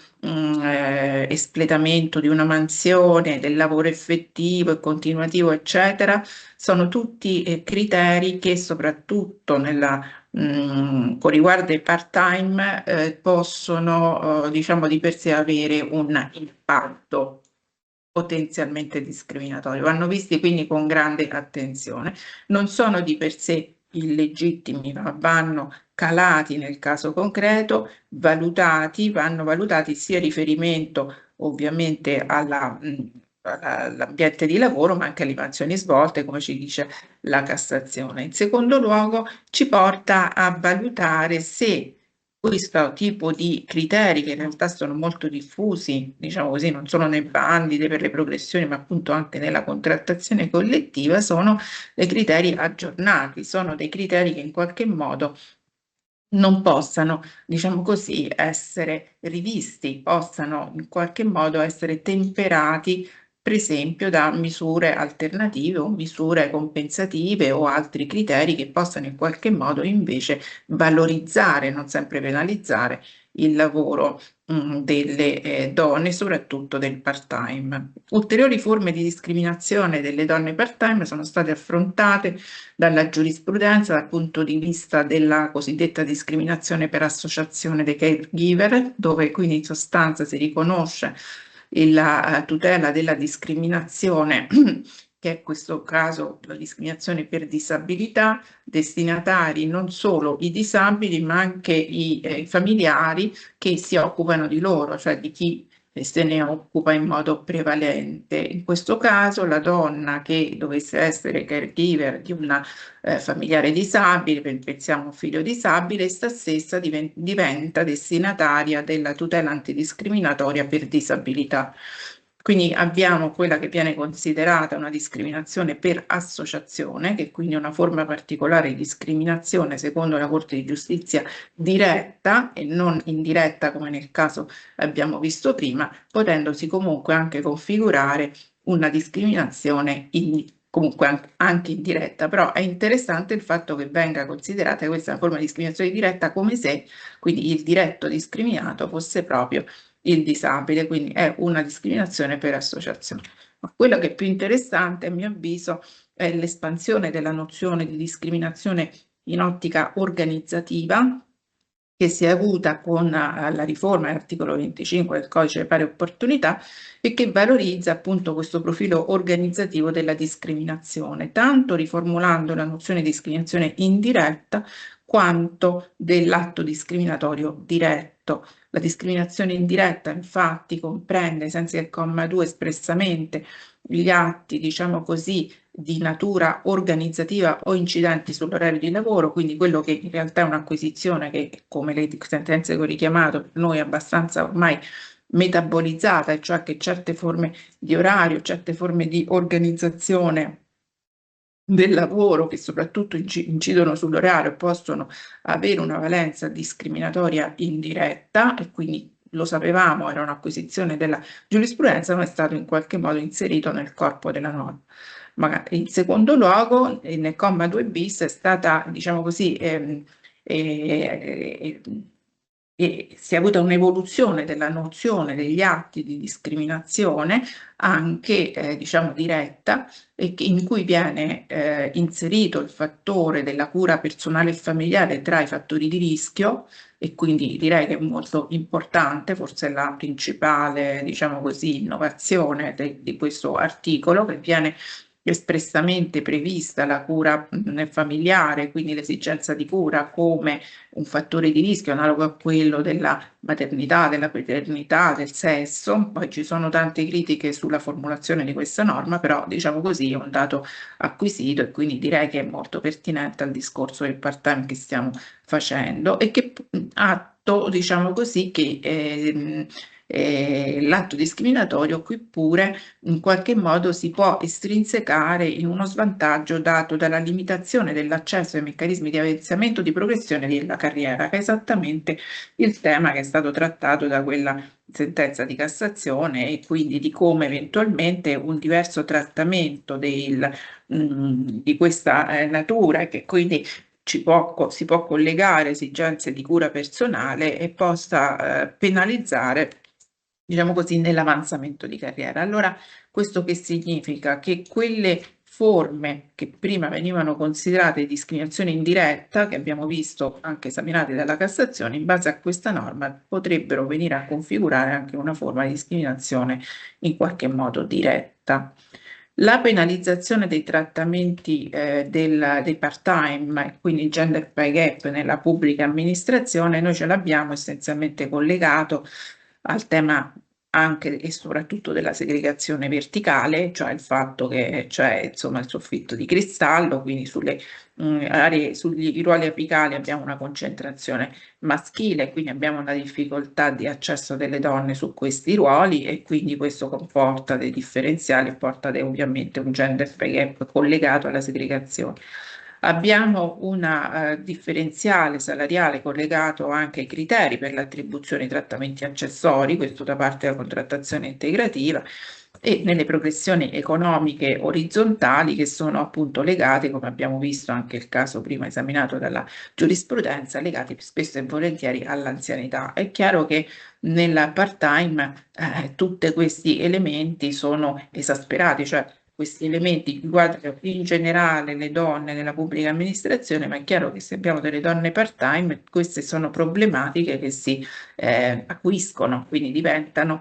percepite in senso ancora più rilevante, proprio per il fatto che abbiamo una concentrazione femminile. Nei trattamenti accessori spesso prevalgono dei criteri come l'anzianità, l'esperienza professionale. L'esperienza professionale è chiaro che è legata al servizio prestato e quindi è qualcosa che spesso può essere, diciamo così, penalizzante, in generale per il genere femminile, perché diciamo, costituiscono dei criteri, come si dice, storici, e quindi tanto più per le donne magari nel tempo parziale. Nelle pure progressioni economiche orizzontali, noi abbiamo delle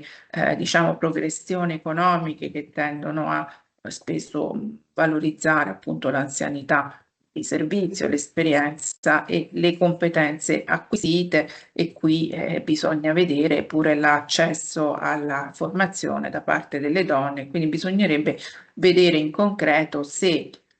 diciamo l'accesso a questi requisiti sia garantito in condizioni di parità, per esempio per gli uomini e per le donne, o meglio per i part-time e per i non part-time. Qui vado avanti, non mi soffermo su questo perché voglio spendere gli ultimi minuti della mia presentazione piuttosto sul tema della direttiva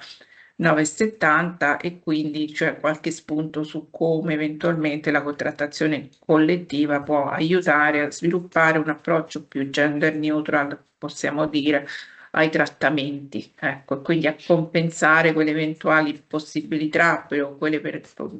possibili penalizzazioni che sono insite in questa forma contrattuale di impiego, che potrebbero in qualche modo essere, non dico corrette, ma compensate, ma sì, anche corrette, con delle opportune previsioni della contrattazione integrativa, magari supportata da quella nazionale. Però scorrendo insomma gli ultimi rinnovi dei contratti nazionali non mi sembra aver visto nulla di particolarmente innovativo da questo punto di vista, mentre molto innovativo, nel senso che dicevo in origine, il fatto che si vada sempre di più verso forme contrattuali flessibili, cioè quindi conciliative, dove la conciliazione a questo punto non diventa più una caratteristica del part-time, e quindi questo potrebbe far vedere uno sviluppo per il futuro, una maggiore condivisione dei lavori di cura, una maggiore, diciamo, distribuzione di uomini e donne sulle diverse tipologie contrattuali, auspicabilmente un passaggio, diciamo, più forte delle donne verso tipologie full time. Ora, l'impatto della direttiva 970, non parlerò ovviamente di direttiva 970, mi limiterò a qualche piccola considerazione, diciamo così, di possibile impatto. Ora, innanzitutto la direttiva deve essere attuata e quindi non sappiamo esattamente quello che sarà l'articolato normativo. È aperto un tavolo al Ministero del Lavoro per capire come diciamo, attuare la direttiva. È stata emanata una legge delega per il recepimento della direttiva, che sostanzialmente è imperniata sulla valorizzazione della contrattazione collettiva, sulla evitare, diciamo così, appesantimenti delle piccole, soprattutto imprese, e cercare di valorizzare al massimo i dati di trasparenza che già sono in possesso delle amministrazioni pubbliche. Però, diciamo, chiaro che noi siamo tutti attenti a capire quale sarà il percorso di approvazione, perché questa direttiva potrebbe avere un impatto molto rilevante. Ora, i 3 piani della direttiva sono questi qui. Sostanzialmente c'è tutta una parte della direttiva che riguarda la revisione dei sistemi retributivi in un'ottica di garanzia della loro neutralità di genere. Questo è essenzialmente l'articolo 4. Poi c'è il tema della trasparenza e il tema della giustiziabilità, una trasparenza di cui molto si parla, gli obblighi di informazione, gli obblighi di trasparenza, gli obblighi di comunicazione, la giustiziabilità in quanto si, diciamo, accrescono gli strumenti di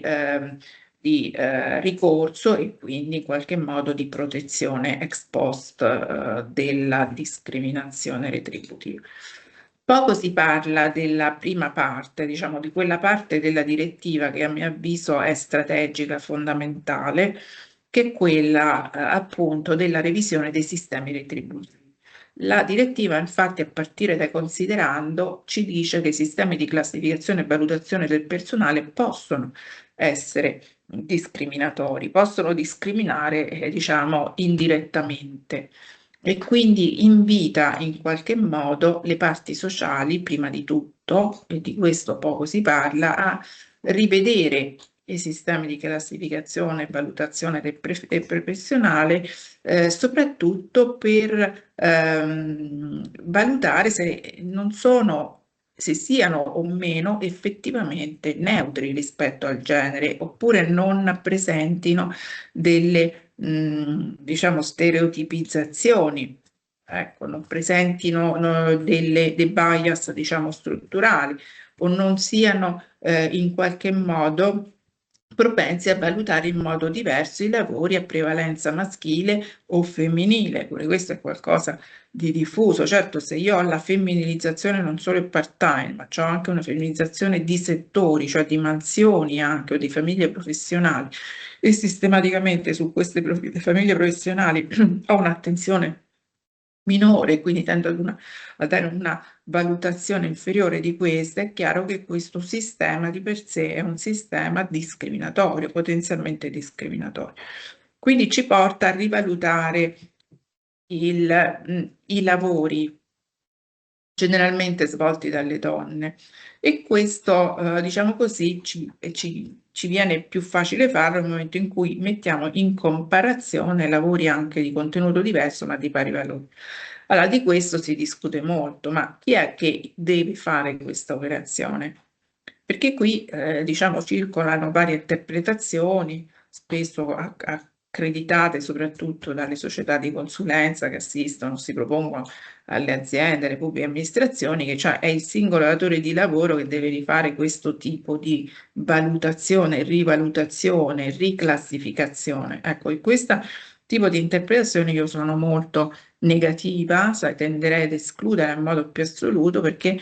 sia perché non ha un appiglio nella direttiva, dove in più di un passaggio c'è il richiamo al compito delle parti sociali, e quindi in questo caso, almeno nel nostro sistema della contrattazione collettiva, che da che mondo in mondo si occupa della classificazione e valutazione professionale, a farsi carico di queste esigenze, sia perché se noi dessimo, diciamo così, credito ad un'altra interpretazione, avremmo lo scardinamento totale dei sistemi di classificazione contrattuale e quindi dei fenomeni, diciamo così, di totale anarchia gestionale, dove ogni amministrazione, ogni datore di lavoro dovrebbe procedere a fare operazioni di pesatura. Tutto questo, diciamo, chiaramente si può fare, ma si deve fare in modo innanzitutto governato dalla contrattazione collettiva, quindi tanto più in un sistema di pubblico impiego dove abbiamo ovviamente delle dinamiche tutte particolari, la direttiva dovrà necessariamente portare questo primo effetto, cioè quello di valutare o rivalutare i sistemi di inquadramento e di valutazione professionale, le scale professionali, per diciamo, tener conto di questa monito, chiamiamolo così, della direttiva europea. Da questo punto di vista, gli obblighi di trasparenza che abbiamo e che sono declinati in vario modo, e ovviamente non intervengo adesso su questi, sono da leggere in questa prospettiva. Sono da leggere in questa prospettiva come una forma innanzitutto per il datore di lavoro che deve comunicare questi dati, che deve dare questi flussi informativi, che deve sostanzialmente rendere espliciti questi dati, di prendere consapevolezza di questi dati. Quindi il primo, diciamo in realtà, destinatario della trasparenza è lo stesso datore di lavoro, nel nostro caso anche l'amministrazione, che dovrà, diciamo così, farsi latore e informatore dei vari soggetti legittimati ad avere le informazioni, quindi una maggiore attenzione nel continuo rispetto al gender pay gap. Ma in secondo luogo perché tutto questo materiale informativo va a attenuare le asimmetrie informative, che ovviamente sono massime nel settore privato, ma non mancano anche nel settore pubblico, e soprattutto un'estensione sistematica di queste informazioni non solo verso le singole persone durante tutta la vita lavorativa, ma anche verso le rappresentanze sindacali, e quindi un coinvolgimento forte delle rappresentanze sindacali nel farsi protagonista di cosa alla fine del diritto antidiscriminatorio, che invece non è stato fino ad oggi all'attenzione dei sindacati o delle organizzazioni sindacali. Quindi questa è secondo me la più grande rivoluzione di questa impostazione, cioè quella di spostare il diritto discriminatorio in una fase ex post, cioè di giustizia nelle aule di giustizia, di riparazione, ad una fase preventiva di valutazione e quindi di una prevenzione delle discriminazioni, una prevenzione sulla contrattazione, sulle fonti, e due, un coinvolgimento sistematico delle organizzazioni sindacali in questa operazione. Ecco, a me sembra che nelle interpretazioni che circolano, gli effetti della direttiva, insomma, non tutti si pongano in questa prospettiva, e invece questa è la prospettiva, a mio avviso, che andrebbe valorizzata anche nella sede dell'attuazione. Ora, la trasparenza, adesso non posso entrare nel merito, mi sembra utile mettere in evidenza che la trasparenza verso le singole persone riguardano a livello retributivo individuale, medio, ripartito per sesso, ma riguardano tutte le competenze accessorie, che sono proprio quelle che abbiamo visto prima, che possono avere un potenziale discriminatorio, soprattutto nella pubblica amministrazione uomo-donna, e quindi responsabili della gender pay gap nella pubblica amministrazione, e soprattutto dei criteri di progressione economica. Quindi il criterio di progressione economica diventa esso stesso il criterio oggetto di informazione. Nella pubblica amministrazione questi criteri dovrebbero essere chiaramente, sono stabiliti dalla contrattazione collettiva, nazionale o integrativa, ma è chiaro che tutto questo, siccome c'è anche un certo margine di previsione e di autonomia del secondo livello, quindi la contrattazione è integrativa, e quindi bisogna poi scendere nel merito e fare una valutazione di questo tipo, perché c'è un diritto all'informazione diretta. Sulla giustiziabilità dico solo due parole e chiudo. Diciamo, potenzia la parte, diciamo così, della riparazione in giudizio, anche se secondo me questo è un focus importante per la sua funzione dissuasiva. Qui ci sono due elementi. Uno è che si dà una diretta legittimazione attiva ai rappresentanti sindacali, quindi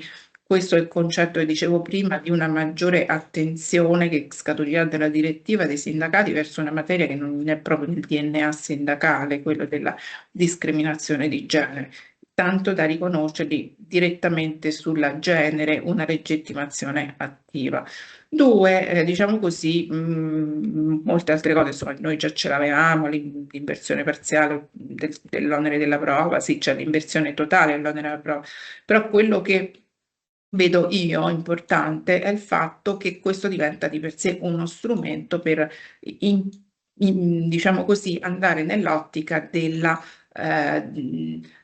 dissuasione. Ecco. Questa dissuasione dovrebbe provenire anche dagli organismi di parità, che sono coinvolti a pieno titolo nell'attuazione 970, perché sono destinatari di obblighi di informativa, diciamo così, sia di trasparenza retributiva individuale, che, diciamo così, possono essere richieste queste informazioni dall'organismo di parità.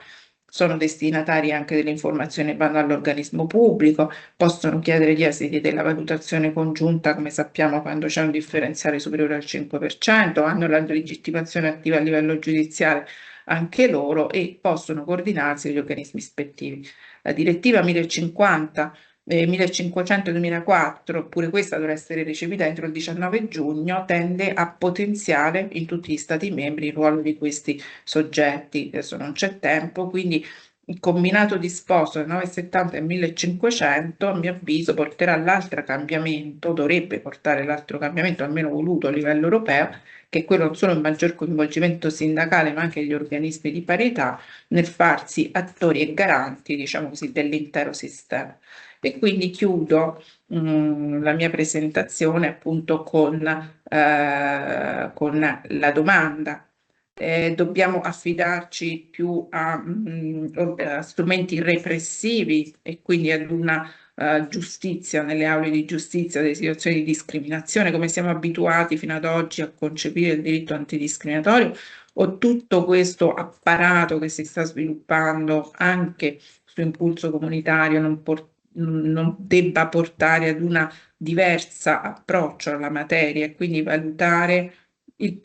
diritto antidiscriminatorio in un'ottica più preventiva e gestionale rispetto a quanto non l'abbiamo considerato fino ad oggi. Sicuramente il part-time al centro di questa diciamo, evoluzione di approccio che io auspico evidentemente, in quanto è quel contratto che di per sé, come abbiamo visto, è sempre stato preso in considerazione sia dalla Corte di Giustizia, dalla giurisprudenza italiana, come un contratto simbolo, ecco, come possibile contratto, diciamo, in cui si materializza quello svantaggio relativo, diciamo, delle donne nel mercato del lavoro e nel rapporto di lavoro. Spero di non aver preso troppo tempo e vi ringrazio. Grazie anche alla professoressa Ciucciovino. Andiamo ora a completare il quadro con un intervento del professor Antonio Riccio in tema di incarichi extraistituzionali. Grazie, ancora grazie a chi mi ha preceduto. Dunque, mi pare che diciamo, il compito che ci siamo dati oggi e che è venuto fuori fin qui è quello di piuttosto che riflettere su alcuni diciamo, dettagli tecnico-burocratici che rischiano di appesantire il discorso e di non cogliere, anzi, alcune tensioni dogmatiche che poi però sono, diciamo, il sottofondo e circondano il tema del part-time nelle pubbliche amministrazioni, mi ha indotto, diciamo, a riflettere su un tema sul quale in realtà ho sedimentato qualche riflessioni ultimamente, sia, diciamo, in ragione di riflessioni scientifiche. Uscirà a breve un volume monografico sugli incarichi extraistituzionali sulla rivista Amministrazione in Cammino, altro tema diciamo sul quale la frequentazione, soprattutto quella lavoristica, è meno diciamo, assidua, sia in ragione di vicende operative che mi si sono poste davanti, no, in tema di revisioni regolamentari per l'attività da delegato rettorale ai regolamenti e agli affari legali. Considerazioni che in qualche modo mi hanno allontanato da alcune pulsioni giovanili al tema. Quindi una premessa che devo fare però in maniera, diciamo, necessitata è quella diciamo, vi chiedo scusa a monte se sarò veramente molto poco legato al dato normativo, cioè voglio fare un ragionamento rinviando poi alla consueta pubblicazione degli atti diciamo un'analisi puntuale del tema, vorrei fare, anche in ragione del tempo che ho, un ragionamento che invece è un ragionamento più generale sul rapporto tra part-time e incarichi extra-istituzionali, tra part-time e vincoli di esclusività, tra part-time e tema dell'incompatibilità fondamentalmente. Intanto il tema ci mette davanti a una vicenda, cioè il part-time nel pubblico impiego non è solo una modalità di articolazione dell'orario di lavoro, è anzi, diciamo a tutti gli effetti, strumento di possibile sintesi nello scontro tra principi che per certi versi si pongono in posizioni almeno apparentemente antitetiche. Cioè, da un lato l'articolo 98 della Costituzione e il dovere di esclusività che vuole i pubblici impiegati al servizio esclusivo della nazione, no? Un principio che evoca l'immagine weberiana del funzionario dedito anima e corpo alla funzione pubblica a garanzia di imparzialità e buon andamento. Dall'altro lato premono principi che ruotano principalmente intorno, no, al diritto al lavoro, se vogliamo anche al principio di libertà di iniziativa economica. In dottrina, come è stato già osservato, il dipendente pubblico ha subito, e questo lo metteva in evidenza, forse lo accennava già il professor Altimari all'inizio, ha subito nel corso del tempo su questo aspetto una sorta di metamorfosi, non è più, semmai lo sia mai stato, un soggetto speciale totalmente assorbito dallo Stato, ma diventa un lavoratore che rivendica spazi di estrinsecazione della propria personalità, anche professionale, sia all'interno ma anche fuori dall'ufficio. E il part-time è diventato in qualche modo lo strumento giuridico, utilizzerei quasi un'espressione non del tutto corretta tecnicamente, una sorta di ammortizzatore sociale utilizzato dal legislatore per comporre quel conflitto, secondo uno schema che, secondo me, a dire il vero, non sembra privo di alcune criticità.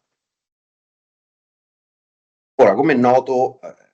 dicevo, nel pubblico impiego vige il principio di esclusività, articolo 98,1 della Costituzione, che ci dice che i pubblici impiegati sono al servizio esclusivo della nazione. Ora, una prima riflessione sulla ratio della norma, anche se velocissima, è necessaria anche perché poi mi torna utile alla fine del discorso invece. La ratio di tale principio, se leggiamo la giurisprudenza in materia, che mi pare interessante, può essere riassunta sia nell'obiettivo, diciamo, di evitare il realizzarsi del conflitto di interessi nel caso concreto, e poi anche quello, diciamo, di escludere che il dipendente pubblico svolga un'attività lavorativa che per intensità e continuità lo distolga dal perseguimento dell'attività di servizio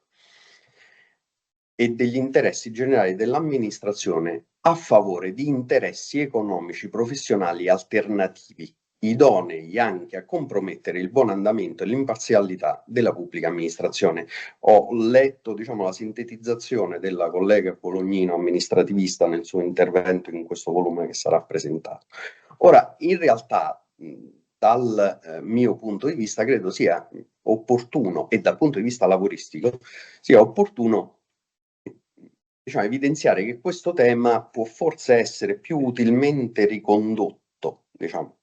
sotto la prospettiva lavoristica, al tema del diligente adempimento degli obblighi contrattuali, cioè l'esclusività, secondo la lettura di questa, diciamo, definizione, l'esclusività sarebbe strumentale a garantire il diligente adempimento.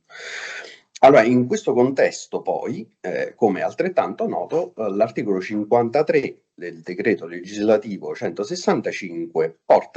reca la disciplina delle incompatibilità, cumulo impieghi e incarichi, che costituisce allo stesso tempo un'applicazione e un temperamento del principio di esclusività, applicabile a tutti i lavoratori pubblici, sia contrattualizzati sia in regime di diritto pubblico. E farò, diciamo,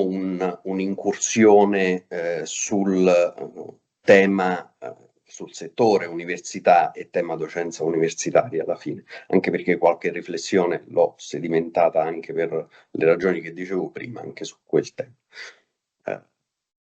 cioè in quella parte. E in particolare l'articolo 53 disciplina gli incarichi extra-istituzionali caratterizzati da incompatibilità assoluta, delinea l'architettura invece degli incarichi extra-istituzionali caratterizzati da incompatibilità relativa, e individua gli incarichi non soggetti a alcuna autorizzazione. E nell'ambito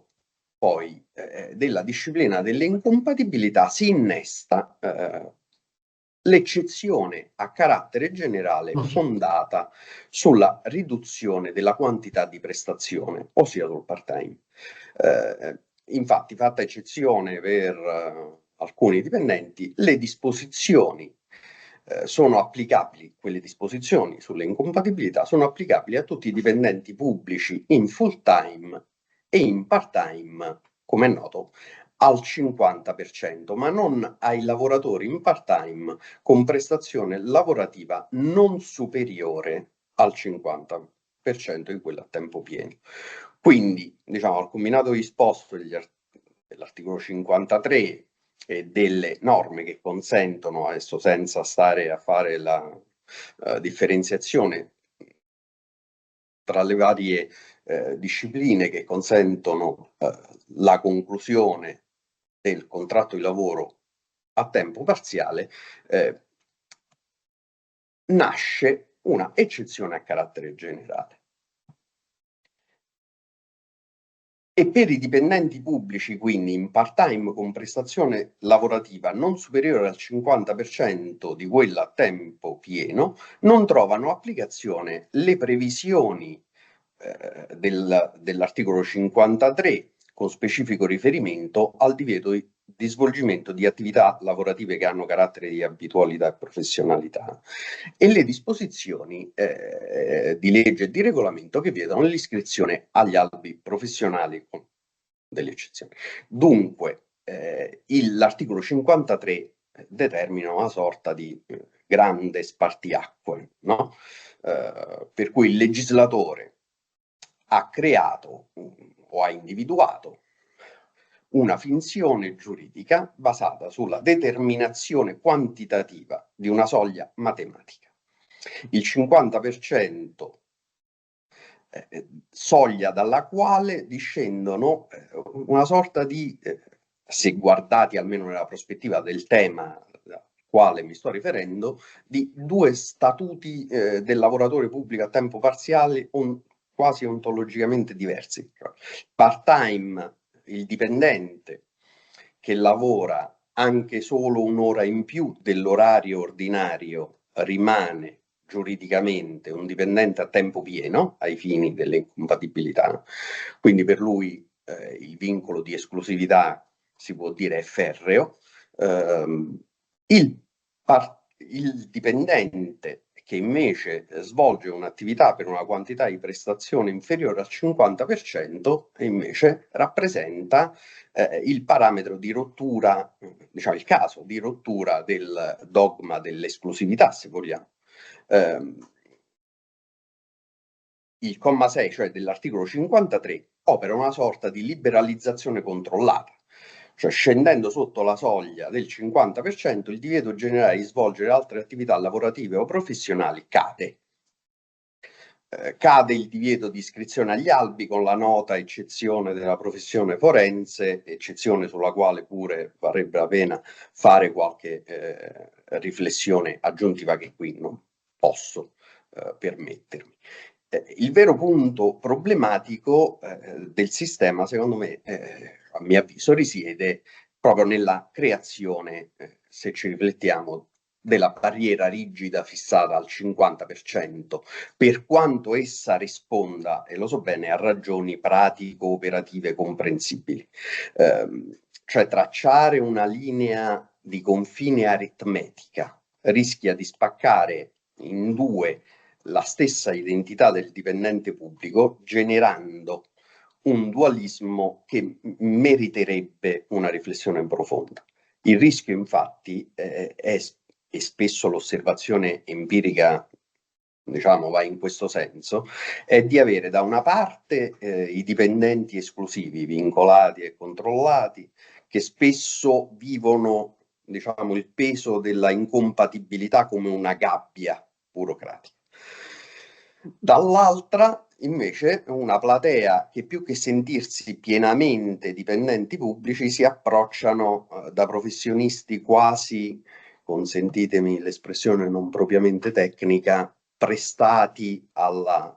PA, concentrati a costruire magari altrove carriere parallele e redditizie. Naturalmente, se vogliamo dirla così, si tratta pur sempre di una libertà vigilata, non di una libertà to war, ma su questo diciamo, sorvolare e rimandare poi tenendomi al succo del discorso che vorrei fare. Ora, se ci riflettiamo poi, se nel pubblico impiego contrattualizzato, forse meglio nel pubblico impiego che coinvolge prestazioni almeno in larga misura quantificabili dal punto di vista orario, con tutta una serie di difficoltà sulle quali anche non entro, diciamo, di utilizzo di strumenti di flessibilità organizzativa diversa, mi riferisco soprattutto al lavoro agile, la soglia del 50%, se già per questi rappresenta una frontiera rigida ma quantomeno misurabile, se facciamo il salto, diciamo il passaggio di riflessione e andiamo al comparto università e all'attività, per esempio, e all'attività dei docenti universitari, all'attività o anzi alle attività dei docenti universitari, questo passaggio di prospettiva secondo me ci costringe davanti a queste regole a un salto logico che è molto più diciamo ardito, cioè entriamo in un terreno evidentemente scivoloso dove la matematica dell'orario si scontra con la natura immateriale di una grossa fetta della prestazione richiesta, a partire da quella, diciamo, prettamente individuale, cioè il problema aritmetico della linea di confine, che è già evidenziabile e problematico forse sulle attività misurabili, per il personale docente diviene ancora più problematico. Ora, come è noto poi, e so che la collega Zilli mi indica, diciamo che ho poco tempo, se nell'ambito di questo discorso la legge Gelmini poi ha optato, diciamo, come è noto, per piuttosto che per l'espressione part-time, per il regime di impegno, cioè a tempo pieno, a tempo definito, e all'interno, diciamo, dell'inquadramento del regime a tempo pieno, a tempo definito, la scelta per il tempo definito, l'opzione per il tempo definito, apre, diciamo, alla possibilità per il docente di svolgere l'attività libero professionale, come è noto, rischiando anche in questo caso, con le difficoltà aggiuntive, diciamo, alle quali facevo riferimento circa la calcolabilità o non calcolabilità della quantità di prestazione, replicando anche per la docenza universitaria il rischio di generare un dualismo nell'approccio tra docenti a tempo definito che si rapportano, che vengono osservati dall'Ateneo o degli Atenei come cioè a volte ospiti del Dipartimento, e docenti a tempo pieno ai quali, tra l'altro, scusatemi, ai primi non possono essere riconosciute cariche accademiche, ai secondi invece pienamente coinvolti, che però vivono con sofferenza le limitazioni nell'attività ulteriore. Tra l'altro, ripeto, in un settore, mi avvio verso la conclusione direttamente, anche se avevo indicato una serie di cose che rimando all'intervento scritto, cioè lo scritto. In un campo, in un settore nel quale quella individuazione rigida tra impegno o dell'impegno tra 1500 ore e 750, come indicato, diventa particolarmente complesso da gestire nel concreto. Queste considerazioni, secondo me, ci dovrebbero condurre a riflettere sulla forse opportunità, vista la ratio delle incompatibilità e la ratio del 98 sulla esclusività, forse a riflettere su un sistema, diciamo, meno novecentesco di approccio al tema, più legato alla capacità di verifica e valutazione dell'adempimento diligente della prestazione, piuttosto che su una disciplina rigida, vincolistica, tra l'altro fondata su un approccio all'attività, soprattutto all'attività, in questo caso della docenza universitaria, scarsamente quantificabile, anche perché, ricordo, è una finzione quella per cui, pur essendo io non docente a tempo definito, ma a tempo pieno, è una finzione dire che il docente a tempo definito non svolge attività di terza missione, per esempio, o che comunque, sebbene non nell'ambito di una carica accademica, fornisca supporto alle attività dipartimentali o di Ateneo. Forse stemperare, fare una riflessione sulla vera ratio, diciamo, che poi è dietro il 98, e cioè sull'adempimento diligente della prestazione, sulla capacità del sistema di adottare una valutazione concreta del diligente adempimento della prestazione, potrebbe aiutarci. Grazie. E scusatemi per se ho portato via tanto tempo, ma era poco. Grazie al professore Riccio, che ha chiuso in bellezza questo pomeriggio. No, a me non resta che ringraziare i professori Altimari, il professore Sciovino e il professore Riccio. Il professore Altimari ci ha fornito, diciamo così, questo quadro problematico delle questioni, credo che questo sia l'aspetto importante di questo pomeriggio. Silvia Ciucciovino, ha fatto due domande, ma in realtà ha risposto, nel senso che sicuramente, ma è emerso da tutti, ci sono strumenti alternativi, lavoro agile, poi settimanale, su cui secondo me si insiste sempre poco. Oggi le 4 giornate lavorative. Ovviamente credo che non possa prevalere la logica sanzionatoria rispetto a quella di opportunità, credo però che torniamo sempre al punto di partenza, cioè al problema di chi dovrebbe adottare queste azioni, cioè i manager, i dirigenti, diciamo meglio, che molte volte non hanno una capacità manageriale tale da poterle mettere a terra. Questo, come dire, è il vero problema. Cioè la legge, i contratti danno degli strumenti. Il problema è che questi strumenti molte volte non vengono come dire, recepiti. Dopodiché il professore Riccio ha aperto il tema dei temi dell'incompatibilità, poi quando ha parlato dell'università io pongo semplicemente una questione tra le altre, che si riferisce non tanto ai post-doc, ma ai contratti di ricerca nuovi, dove vuol dire su incompatibilità, credo che ci sia stata qualche forzatura, e non credo a favore dei giovani, soprattutto perché in molti casi tutti i regolamenti dei vari atenei richiamano le cause di incompatibilità, lo qualificano come subordinato, secondo me non è subordinato, ma insomma la vulgata corrente è quella, ma voglio dire, forse andrebbe ricordato che quando un regolamento disciplina le incompatibilità è normale, disciplina speciale rispetto a quella generale, e non puoi richiamare per esempio il tecnico del 57, gli articoli 60 e seguenti, tra le altre cose, quindi questo è veramente un grandissimo tema. Dopodiché, Antonio, è vero che il part-time nella pubblica amministrazione in molti casi è utilizzato per fare altro e l'altro diventa prevalente. Questo è insomma, il dato in qualche misura con cui bisognerebbe fare i conti. E poi sarebbe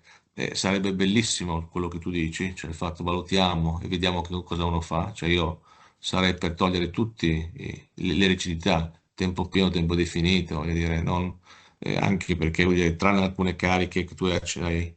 indicato, per altre cariche in realtà il tempo definito te lo permette senza alcun problema. E dirò di più, parlo l'area giuridica, un professore a tempo definito sa gestire molte volte molto meglio di un professore a tempo pieno. Non perché ha i tempi, come proprio dice il business, perché ha i tempi dei problemi da risolvere, che non è, come dire, andare sempre avanti. Chiuso questo, io non posso nuovamente che ringraziarvi veramente, veramente, veramente tanto, il professore Riccio, perché, come dire, ha coordinato, ma il suo vino, il professor Ottimari per le bellissime relazioni, e io a questo punto lascio alla professoressa Zilli le famose conclusioni delle conclusioni, anche perché siamo ai 35 e, come dire, essendo lei austro-ungarica, parte la punizione senza procedimento, senza contraddittorio. Vedo che ormai più che famosa sono famigerata da questo punto di vista. Ringrazio anch'io i nostri ospiti di oggi. E un fantasma si è aggirato in queste relazioni ed era il lavoro agile. Ne parliamo al prossimo clip del 3 febbraio da Bologna e vi ricordo che sino al 10 febbraio è aperta la Call for Clip per gli interventi della giovane dottrina che si misurerà sui temi della nostra rassegna di quest'anno. Grazie ancora a tutte e a tutti, a presto e buona serata.